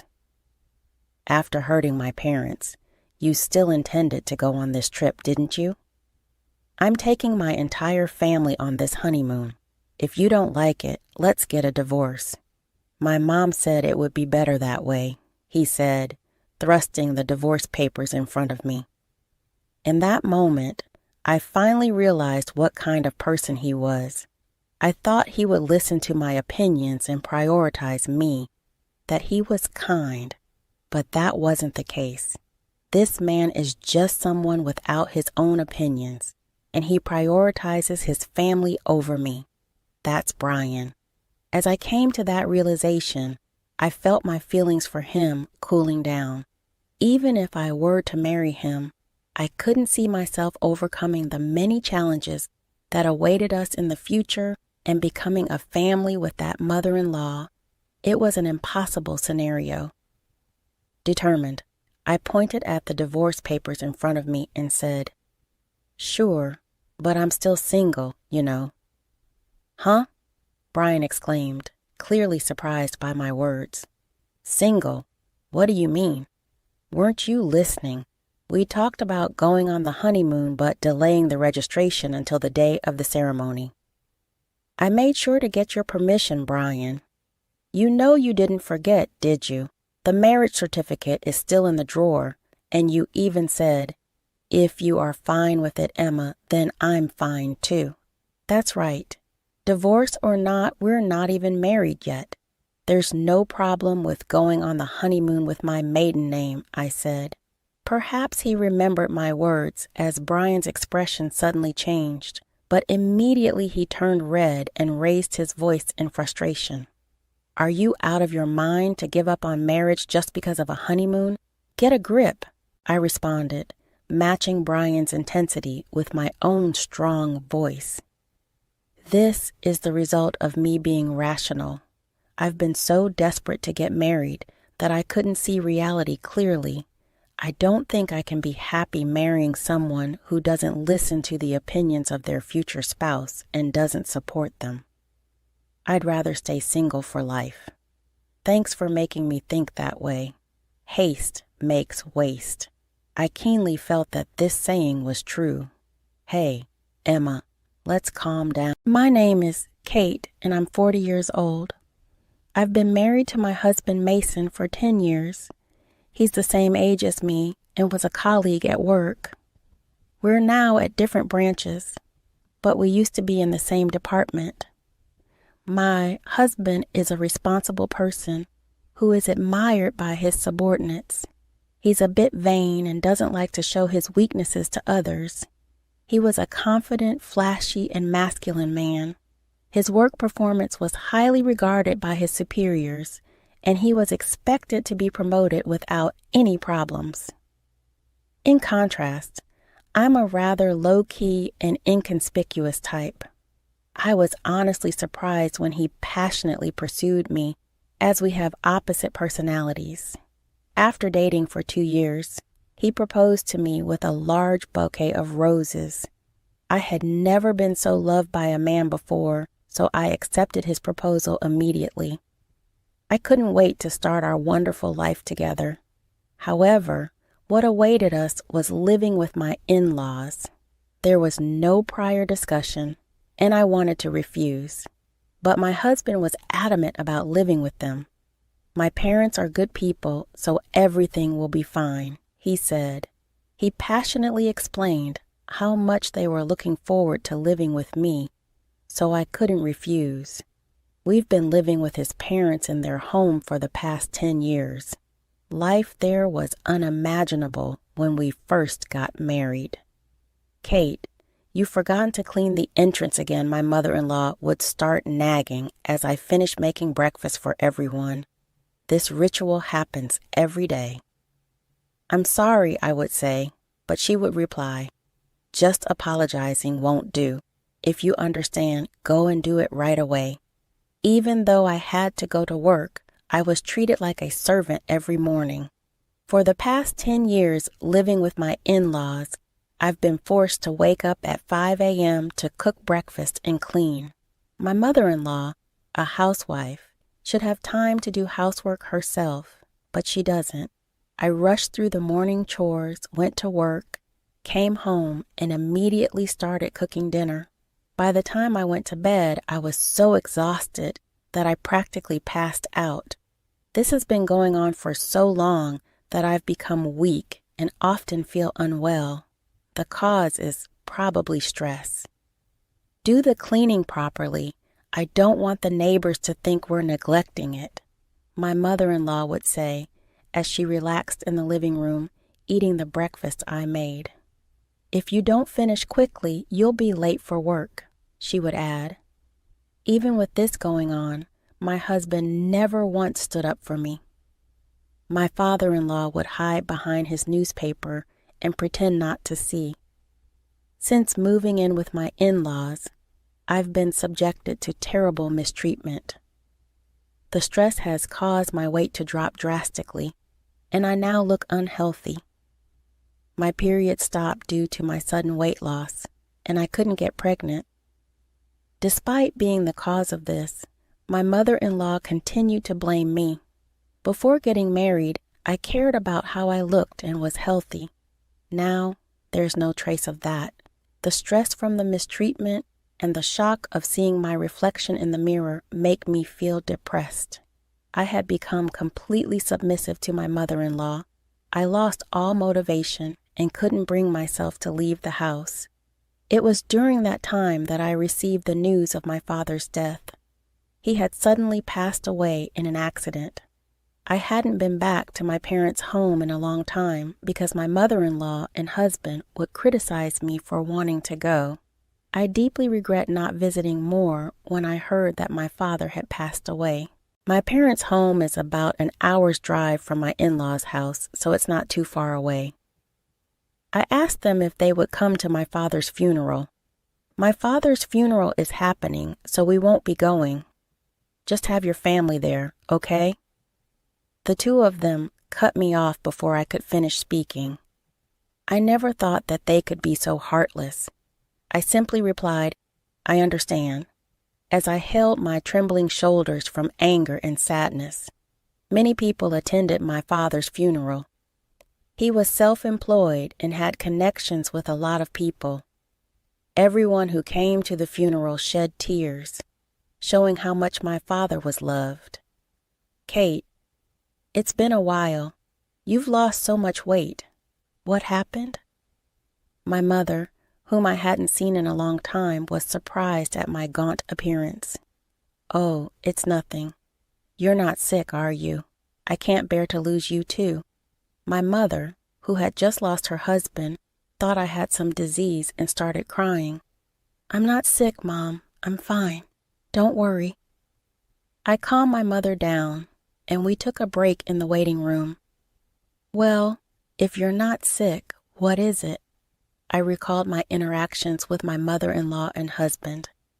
Even when they learned that my father had passed away, they didn't say a single thing to comfort me. Anger bubbled up inside me, and I decided to tell my mother about my life with my in-laws. Actually, I've been experiencing what you might call bride bullying. I'm just so tired. As I looked down while speaking, she looked at me with a worried expression. I'm glad you're not sick, but I can't relax at all. Is that the reason you haven't been visiting as much? I nodded, and my mother handed me a piece of paper. Read it for yourself and think carefully about what to do next. The paper she gave me was my father's will. My meticulous father had left a will in case something happened. It included information about inheritance as well. I get a $790,000 inheritance, it said. You can decide how to use it. I was shocked by the large amount. At the same time, I had hoped that I could end the living situation with my in-laws. With this, I could build a house and leave my in-laws' home right away. My life seemed to be getting better thanks to the inheritance my father left me. I went home to my in-laws' house and did housework as usual. On days when I have plans, the house gets messier than usual. It can't be helped since there's no one to clean. As I silently did housework, I thought about the $790,000 I had inherited from my father. I had resentment towards my mother-in-law, but I still wanted to be with my husband. I decided to be honest about the large inheritance and proposed that we leave my in-laws' house. I have something to talk about. I began speaking with my husband after my in-laws had gone to bed and we were alone. Yeah, so it's about my dad. It turns out I'm going to inherit his estate. Oh, really? How much? Well, it's $790,000. When I told him the amount, my husband looked dumbfounded, as if he couldn't believe the figure. What? Are you serious? Yes, $790,000. When he understood what I had said, he was delighted and said, Wow, he left that much for you. That's so generous. So, about what to do with the money. Since he was in a good mood, I decided to get to the main point. But before I could speak, he said something outrageous. We need to transfer that money to my mom's bank account right away. I didn't understand what he was saying. It was so absurd that I thought he was joking. Wait, why? I inherited it, so that's not right. As I laughed and spoke, he slammed his hand on the table. What kind of nonsense are you talking about? A wife's money belongs to her mother-in-law? He probably didn't even realize he was saying something ridiculous. Looking into his serious eyes, I felt frightened. I'm sorry. I don't quite understand what you're saying. All I wanted was to talk about building a house for the two of us. But he wouldn't let me and tried to make my inheritance into his mother's property. That night, I was so shocked that I couldn't sleep. The next morning, as I was preparing breakfast, my husband and mother-in-law approached me with angry expressions. So, Kate, I heard that you inherited $790,000, but said you wouldn't give it to me. What are you thinking? She had already heard about the inheritance from my husband, but I'm the one who inherited it. Stop arguing and transfer it to my mom's account right now. A wife's money is the family's money, right? The two of them seemed determined to get their hands on the inheritance by force. No matter how much I resisted, I was only blamed. Thinking that resistance was futile, I fell silent. My husband showed me a piece of paper. You're getting carried away just because you got your hands on some money. What's with the attitude? I'm the one supporting you. If you don't change your mind, it's divorce. The paper was a divorce form. I've already signed it. Take this and go back to your parents' house. If you apologize properly, I might not go through with the divorce." I received the divorce form with my husband's section completely filled out. As I stared at the divorce form, my memories came flooding back. I had never been supported in this house. I paid the same amount of living expenses as my husband, and all the housework was my responsibility. I had never been taken care of, yet the two of them always looked down on me. In the end, they even tried to take my father's money. If I stayed here, I might give in to the pressure from the two of them and hand over the inheritance. But this money was what my father had left for me. I thought it was rather an opportunity to be told to go back to my parents' house. Having the filled-out divorce form in hand, I now had the power to make decisions for the future. I swore in my heart that I would never give up my father's inheritance and made a certain decision. That day, after work, I went back to my parents' house. "I'm home." "Welcome back, sweetie. I had a feeling you'd be coming home soon," my mother said with a gentle smile as she warmly welcomed me, worn out from my experiences. The table was set with her home-cooked dishes. I couldn't remember the last time I had eaten a meal made by someone else. As I took a bite of the warm meal, I was moved to tears by how good it all tasted. "Did you tell Mason about the inheritance?" "Yes, and that's when things got complicated. I told my mother everything that my husband and mother-in-law had said. She was stunned by the shocking content. The inheritance is yours, and it's up to you to decide how to live your life from now on." As tears streamed down my face, she gently put her arm around my shoulder. After staying at my mother's house for a week, I decided to return to my in-laws' home. "Well, I'm going now. Take care." I was no longer afraid to return to that house. With a refreshed mindset, I headed back to my in-laws' home. "Finally back, huh? Have you reflected on your actions?" My husband and mother-in-law were waiting for me with their arms crossed. "Yes, I'm sorry. Please, let me live in this house again." I uttered an apology that was only skin deep. Hearing this, my mother-in-law smirked. "Then hurry up and hand over the inheritance."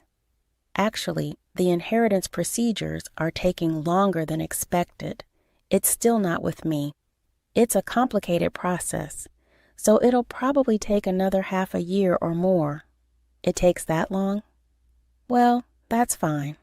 They seemed satisfied, thinking that I would obediently hand over the inheritance, but they continued to nag me about staying at my mother's house for a week. "The house is a mess because you didn't do your duties as a wife. Clean it up quickly." My in-laws' home was a mess after just a week, and it was unsanitary. It was actually impressive to make it so filthy in such a short amount of time. Yes, the old me would have been devastated to see the house in this state, but now things were different. I didn't care about being bullied by my mother-in-law or being forced to do tough housework. I did the housework as ordered by her. 10 months later, it was my mother-in-law's birthday. "Well, we're going now. Make sure to keep the house clean." She always went on a trip for her birthday, and of course, they never took me. "By the way, have you received the inheritance yet?" "It's supposed to arrive today." "Well, isn't that perfect? That $790,000 is a present for my mom. Make sure to transfer it to her account." Before we returned, there was no way the inheritance would conveniently arrive on her birthday. My husband can see through my lie. I didn't respond, but simply saw them off with a smile, saying, "Take care and have a safe trip." Once they were out of sight, I began to put my plan into action. I had been waiting for this day for a long time. They would surely be surprised when they returned from their trip. But it was no longer my concern. I quickly packed my belongings and left my in-laws' house. Wow, this is amazing. I was moving my belongings into my new home. In fact, I had built a house with my father's inheritance. I'm so happy I get to live in such a beautiful house. I had decided to invite my mother and live together. I am truly happy that I don't have to be bothered by them anymore. I sank into the soft sofa and felt content. Today is a celebration of our new home.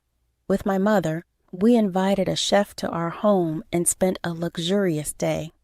The next evening, I received a phone call from my husband. Hey, what's going on? He couldn't understand what was happening since all my things were gone when they returned home. I won't be coming back, so goodbye. I tried to hang up since I didn't want to talk to him anymore, but I could hear my mother-in-law raising her voice on the other side of the phone. What the hell do you think you're doing? Where are you now? I can't answer that. You told me to clean the house, so I put my things away. That's not funny. Besides, you haven't transferred the inheritance yet. How many times do I have to say that a daughter-in-law's money is mine? Huh? I'm single, you know. When I answered that way, my screaming mother-in-law suddenly fell silent. Well, I'm actually divorced. I submitted the divorce papers Mason gave me. We're strangers now. Goodbye. I said that and hung up the phone. Imagining the dumbfounded mother-in-law on the other end, I could not stop laughing. My heart felt so light now that I had nothing to do with that family. After that, my ex-husband called me many times. When I had time, I would purposely answer the phone and let the abusive words from my ex-husband and ex-mother-in-law flow. I recorded those calls from beginning to end. I decided to consult the police with those recordings.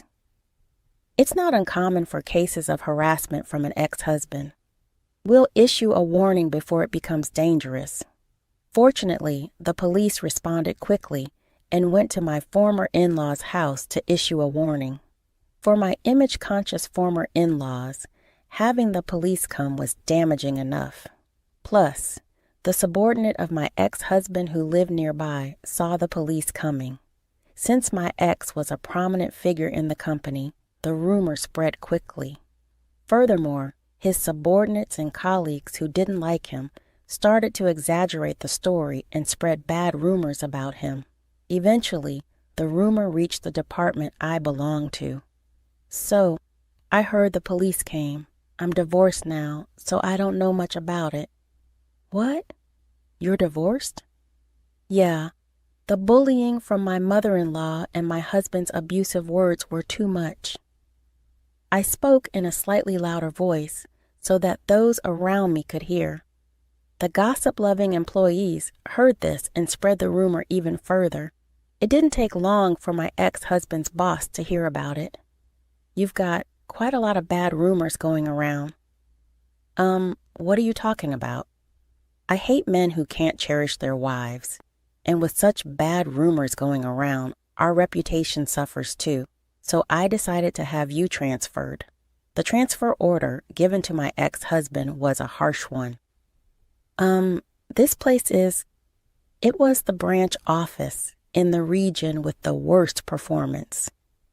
The area was called a landlocked island, as there was no entertainment or anything of that sort around. You understand what being sent here means, right? Everything he had built up until now had crumbled, and there would be no chance of promotion in the future. He accepted the transfer order and moved to the countryside without being able to refuse. As for my ex-mother-in-law, she must have been shocked by her son's lowered reputation and the fact that they could no longer live together. She became a complete shut-in and eventually developed depression. It seemed she also had dementia, as she frequently caused disturbances at home. My ex-father-in-law desperately took care of his deteriorated wife. Even if not related by blood, she is still an important family member. It was only natural that the ex-in-laws face the consequences of their continuous harassment towards me. Now, my mother and I are living happily together. We even started gardening in our spacious yard. If I were still in that house, I would never have found such a wonderful hobby. Having a hobby has invigorated me. My body, which was once worn out due to stress, is now healthy.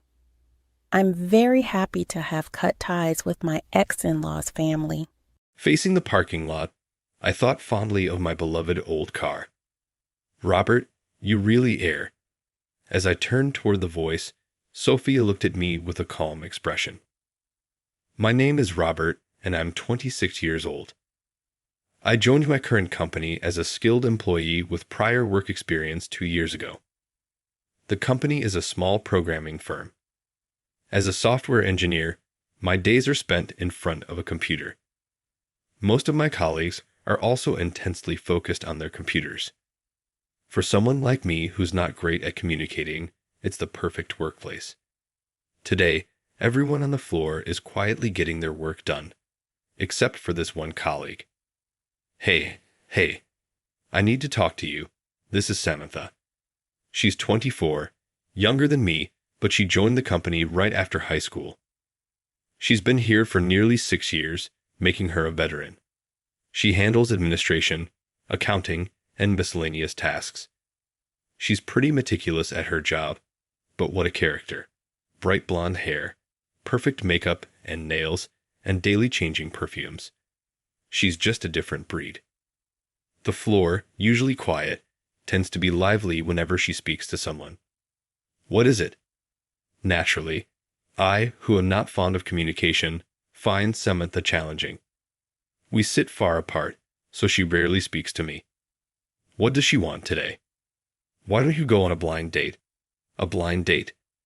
I couldn't help but exclaim in a ridiculous tone. At that, Samantha burst into laughter. Don't take it so seriously. There's this really cute girl, one of my colleagues. You know? Aren't you interested? Not really. I cut her off sharply. The woman Samantha is trying to set me up with, I just don't feel like we'd be a good match. Ah, come on. Just meet her. Just when I thought the conversation was over, she persisted. I'm not interested in dating right now. I thought I had cut her off sharply, but Samantha was unfazed. So maybe you'll get interested once you meet her.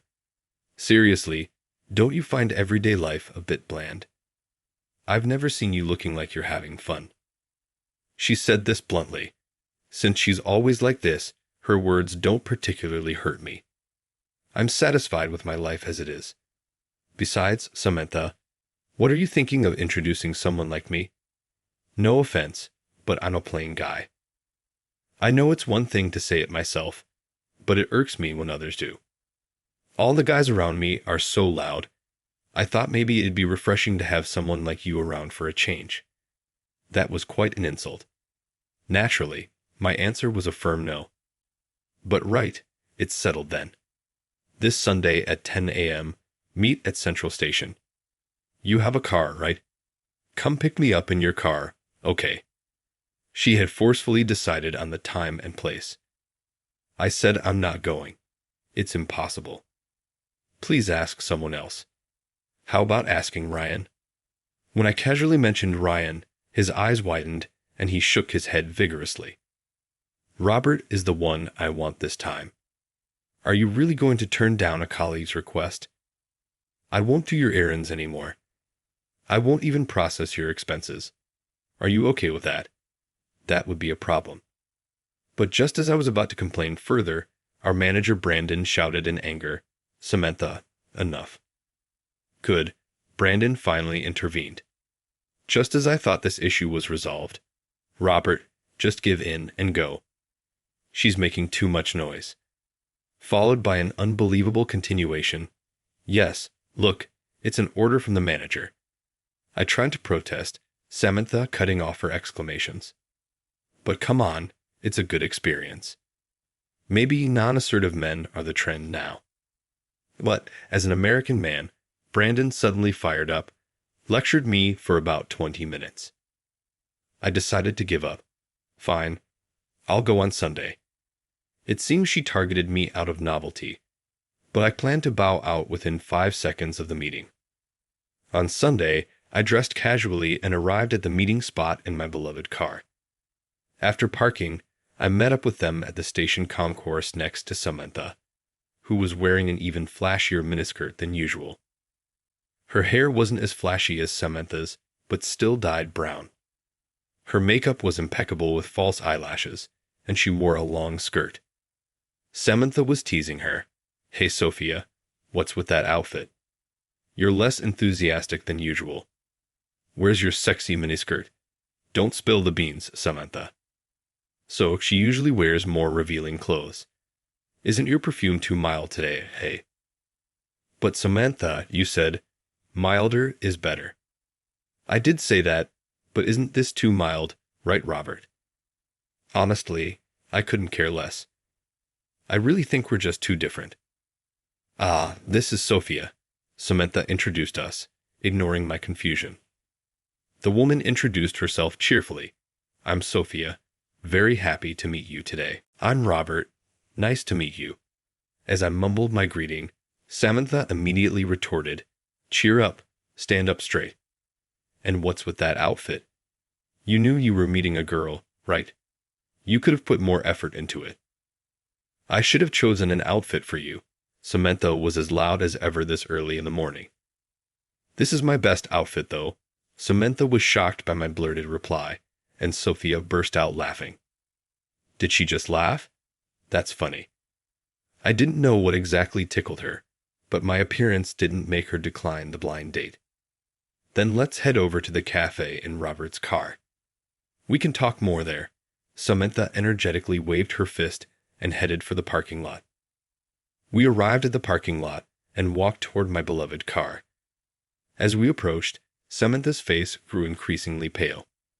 "Please get in." When I unlocked my old cherished car, Samantha screamed. "I had a hunch, but is this junker really your car?" "Calling it a junker is rude. It's an old compact car that I've been taking good care of. Sure, the paint is peeling here and there, and it's faded. It might look ready for the yard, but I maintain it well, and it still runs fine. I'm riding in this." "I can't. It's you." "Samantha, I knew you would say that." "Now, Sophia, you feel the same, right?" Nodding, I was ready to call it quits there. "That's super cute, though." "What?" "Samantha," and I froze. "Wow, it's a two-seater. So cute. It looks adorable with its compact shape and faded color. Can I ride in it?" Sure." Overwhelmed by the enthusiasm, I agreed. Sophia happily climbed into the car. She buckled up and sat up straight. "Hey, Samantha, what's going on here?" "What do you mean?" "Well, normally someone would politely refuse after seeing this car, right?" "It's fine. Sophia seems to like it. But I have no plan." Just as I was about to say more, Samantha's phone rang. "Oh, it's my boyfriend." "No way. He's free to meet now." Lucky. I had a bad feeling. "Okay, I don't want to ride in this car. You two have fun, just as I expected. Give me a break. I can't do this without you, Samantha." I'm not good at talking. As I protested, Samantha seemed preoccupied with thoughts of her boyfriend. It's okay. Sophia will do the talking." "Okay, Robert." Smirking, she leaned in close. "Make sure you get her with that." Samantha vanished into the station concourse at the speed of light. "Where's Samantha?" When Sophia realized it was just going to be only me, she looked a bit uneasy. "She's got a date with her boyfriend, so it's just us two now." "Awkward, right? I'll just take you home today." I hinted at disbanding, but Sophia responded, "Oh, that's great for Samantha. She's been looking lonely lately." "Oh, can I go to the restroom?" I'll be back in 5 minutes. Though she could have taken the train home without saying a word, I nodded, watching her walk away. When Sophia returned, she seemed like a different person. Sorry, I touched up my makeup. If I had shown up in front of Samantha like this, she would have teased me. The makeup Sophia wore was more natural, almost like she was barefaced. Recently, my makeup has been too heavy. Oh, how is it? Weird. Her slightly embarrassed expression was unexpectedly cute. It's fine either way, but Sophia flinched slightly. You don't have to force yourself. Then Sophia blushed slightly and said, Since we've just met, please feel free to point out anything odd about me. Oh, that was quite rude of Samantha, wasn't it? I'm sorry. She didn't mean any harm. Indeed she did tear into my car quite a bit. She's notoriously blunt at work, too.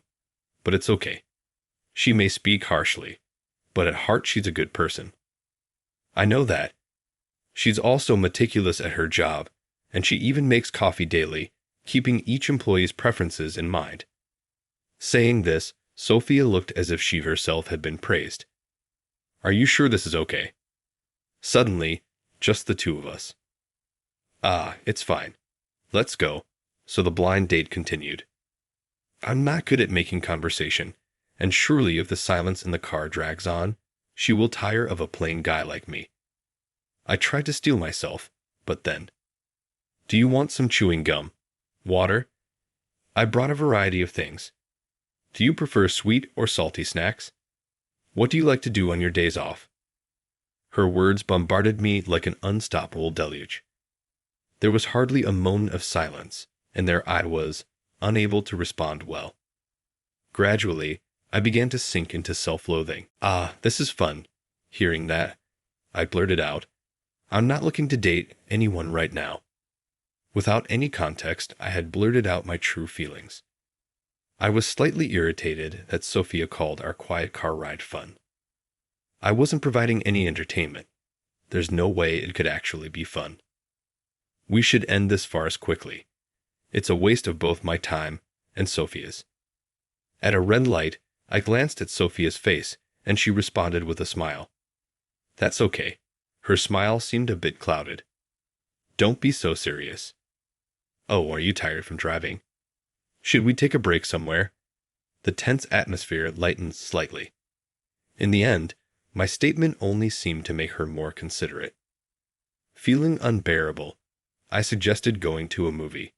Sophia's eyes sparkled. A movie date, yeah. I want to buy caramel popcorn. I had only suggested it because it meant 2 hours without needing to talk. Yet she was excited. I sank deeper into self-disgust. Wow, what's that? Where did that come up before? That line was funny, wasn't it? That was naive of me. People who love to talk will talk anywhere, seemingly aware of disturbing other people. She whispered in my ear in a hushed voice. It was ticklish. Suddenly, I realized, wait, is she taller than me? Sophia's face was above my line of sight. Oh, maybe it's just her good posture. I've always been a bit slouched. I had noticed her good posture even in the car. As I was momentarily captivated by her posture, she offered me some popcorn. I hadn't really wanted any. Reflecting back, she had offered drinks and chewing gum while driving too. I felt a warm feeling inside. It reminded me of how my grandmother used to show her care. After the movie, the question arose, where to next? I shouldn't be swept away by Sophia's cheerful disposition. I needed to be clear. Sorry, continuing this is a waste of time. I really don't want to date anyone, and we're just too different in personality and everything. I'll drive you home. Let's call it a day. Sophia looked surprised and a bit resigned. Understood. But there's just one place I'd like to stop by before we head back. Is that okay? So, I drove the car since it seemed to be on our way home. Here, the park was a spacious park with a view of the ocean, famous for its annual fireworks festival. It was actually a place I was quite familiar with. Sophia suggested we walk a little, so we got out of the car. Unusually, Sophia was silent. It felt a bit awkward. This bench, it was just an ordinary bench in the park. This is where you helped me, she said, surprised. I stared at Sophia. You're the type who can't leave someone in trouble alone, aren't you? I remembered several instances where this was true. Lost, feeling sick when I spot someone like that in the bustling crowd, I can't just ignore them. Indeed, that's my nature. My beloved grandparents were the same. One day during the fireworks festival, I came here with friends. I wasn't used to the sandals I was wearing, and they hurt so much. It became painful to walk, and I went looking for a convenience store. I told my friends to go ahead without me, but there was no store around. And when I couldn't walk anymore, I sat down here on this bench and huddled up. Then you offered me a bandage. I remembered suddenly. A memory of a woman holding her foot and looking down came to my mind. Wait, that was you, Sophia. You look so different. I didn't recognize you at all. Sophia smiled faintly. I had dyed my hair black and styled it up, so the vibe was totally different. I see, I said, understanding the drastic change in her appearance. As I nodded in understanding, Sophia continued, I was so moved, but I couldn't ask for your contact info, and I never thought we'd meet again. But there was a drinking party at your company last month, right? As she mentioned it, I recalled a mandatory social gathering that everyone had to attend that day. Samantha called me. It sucked, so we're having our own little party, she said. I was nearby, so I joined early, and there you were, Robert. I was so surprised. I asked Samantha to introduce you. I wasn't just filler then. It wasn't just a random selection. She had been looking for me, and I was the one she wanted. Surprised by this revelation, I found myself staring at Sophia. Unable to stand the tension, I asked a question. Why are you close with Samantha? Upon hearing this, Sophia smiled thinly. My parents are divorced. It felt like I had asked something I shouldn't have. Unsure how to respond. My parents were always busy too. We hardly talked. I tried to reply. Sophia smiled faintly again. Before they divorced, it was really tough. I went off the rails then. That's when I met Samantha. Just hanging out and having fun without thinking about anything. I thought if I lost Samantha and the others, I'd have nowhere else to go. So, I really put effort into my makeup and clothes. I see. Searching for a place to belong, was Samantha that place? Couldn't there have been somewhere else? My grandmother died around the time of my parents' divorce. I used to be sent to stay with my grandmother whenever my parents fought. With both my parents divorcing and my grandmother gone, I ran away from everything. That's why I'm really grateful to Samantha. If it weren't for them at that time, who knows what would have happened. Oh, but I'm thinking of moving on from the makeup soon. If your grandmother saw this makeup, she'd faint, I teased. With that, she jumped up in a panic. Just thinking about it scares me. I loved her because she was so kind, but she was very strict. I see. Your good posture is thanks to your grandmother's upbringing, then, I remarked. As I said this, her spine stretched even taller, and her face turned bright red. I suddenly felt a kinship with her, and my guard came down. My parents were always busy with work too. It was pretty much my grandparents who raised me. I get it. Grandmothers are super strict, but also incredibly kind. I expressed empathy. Sophia's face lit up with joy. That car is actually a keepsake from my grandfather. He cherished it so much, and I wanted to keep it. I turned towards the parking lot, my thoughts lingering on my beloved old car. Are you? Robert, you really are. As I turned toward her voice, Sophia was facing me with a serene expression. You're a wonderful person. You care about your grandfather, and you're kind. I blushed and looked down, embarrassed by her straightforward compliment. I want to wait until you like me back. I finally found you. I don't want to give up. Is there absolutely no chance? Honestly, My impression of her had changed considerably since we first met. For the better. Much better. But then, I suddenly remembered the women who approached me during my student days.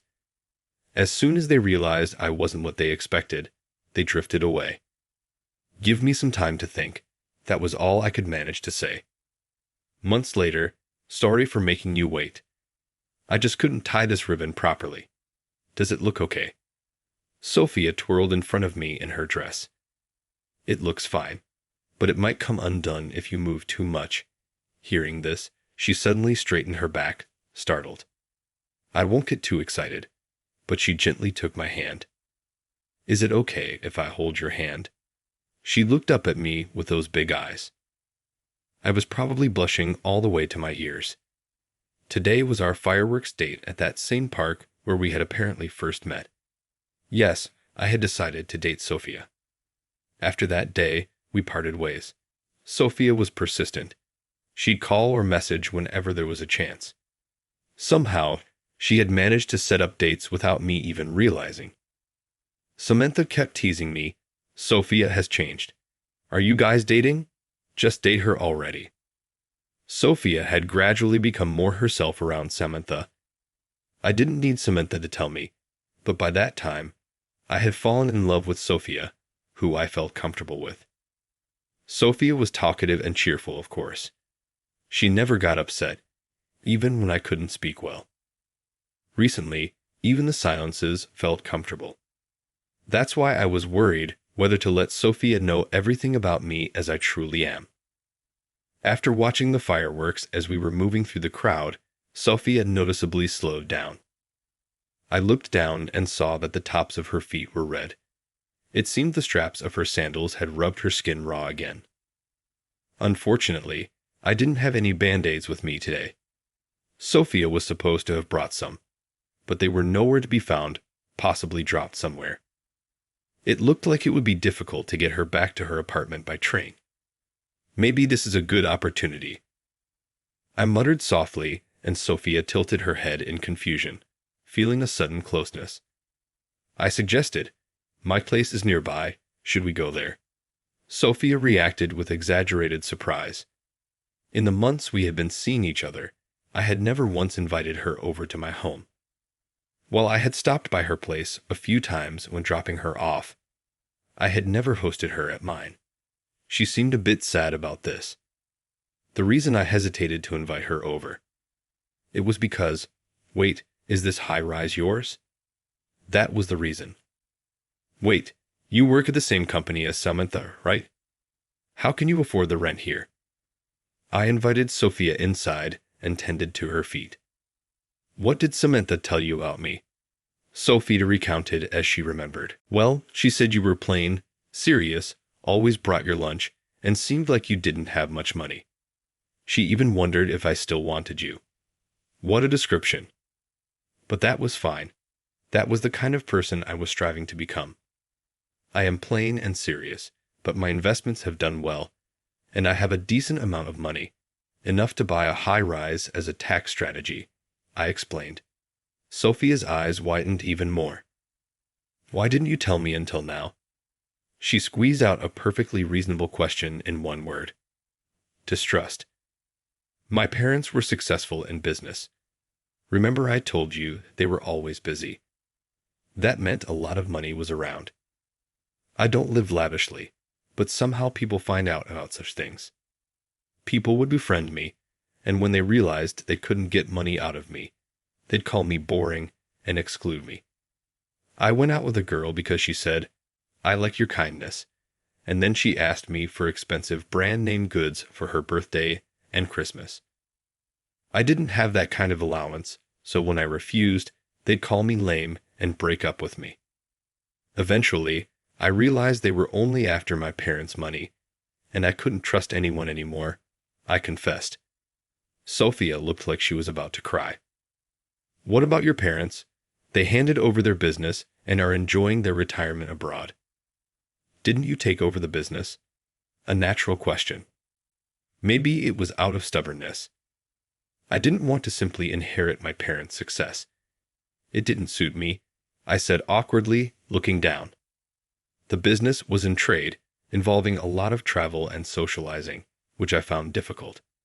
So, I thought I'd support my parents by learning about investments, helping them from behind the scenes.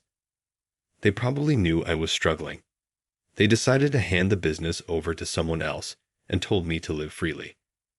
I was told I could just let it be, but that didn't really matter to me. I used all the money I received from my parents for college and job start gifts on investments. Whether it was beginner luck or the payoff of my studies, it worked out. My parents often said, "Why don't you spend more lavishly?" But I've never been comfortable with extravagant spending. My parents are abroad, and we hardly communicate now. But I was loved by my grandparents. Even if my parents were busy and friends or lovers drifted away, I wanted to stand on my own 2 feet. Enough of that story. More importantly, Sophia, now that you know the truth about me, what do you think? Sophia looked at me, startled.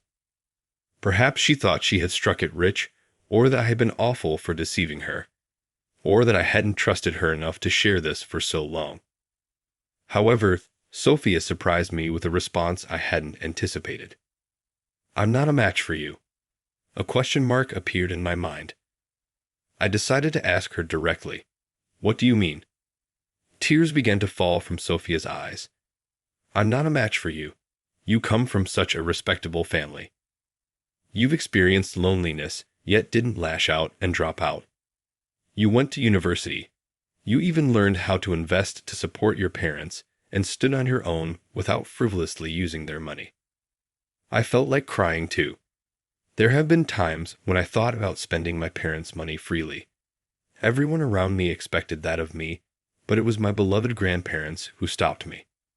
And now, out of respect for them, I am careful about how I use the surplus money I have. I felt that Sophia had acknowledged this. However, the silence as I pondered this was interpreted differently by Sophia. See, I really don't match up. A high school graduate and former delinquent can't even meet your parents. I'm sorry, I should go. I won't contact you anymore. Leaving a bewildered me behind, Sophia quickly exited my apartment. It was all so sudden that I just stared dumbfounded in the direction she had gone. "Pull yourself together. Me. It's not like that." I shouted toward the door Sophia had left through and dashed out without a second thought. I might never meet a woman like Sophia again. Images of the Sophia I knew flashed through my mind like a slideshow. Always bright, often laughing, her posture always impeccable, her way of eating so graceful that I often found myself mesmerized. She seemed to feel complex about her troubled past, but to me, she was always beautiful, no matter the circumstances. I wanted to embrace that troubled her. Since that can no longer happen, I want to embrace her for now forever. I caught up with Sophia, and all these words that I had uttered at once became the words of a proposal from me to her.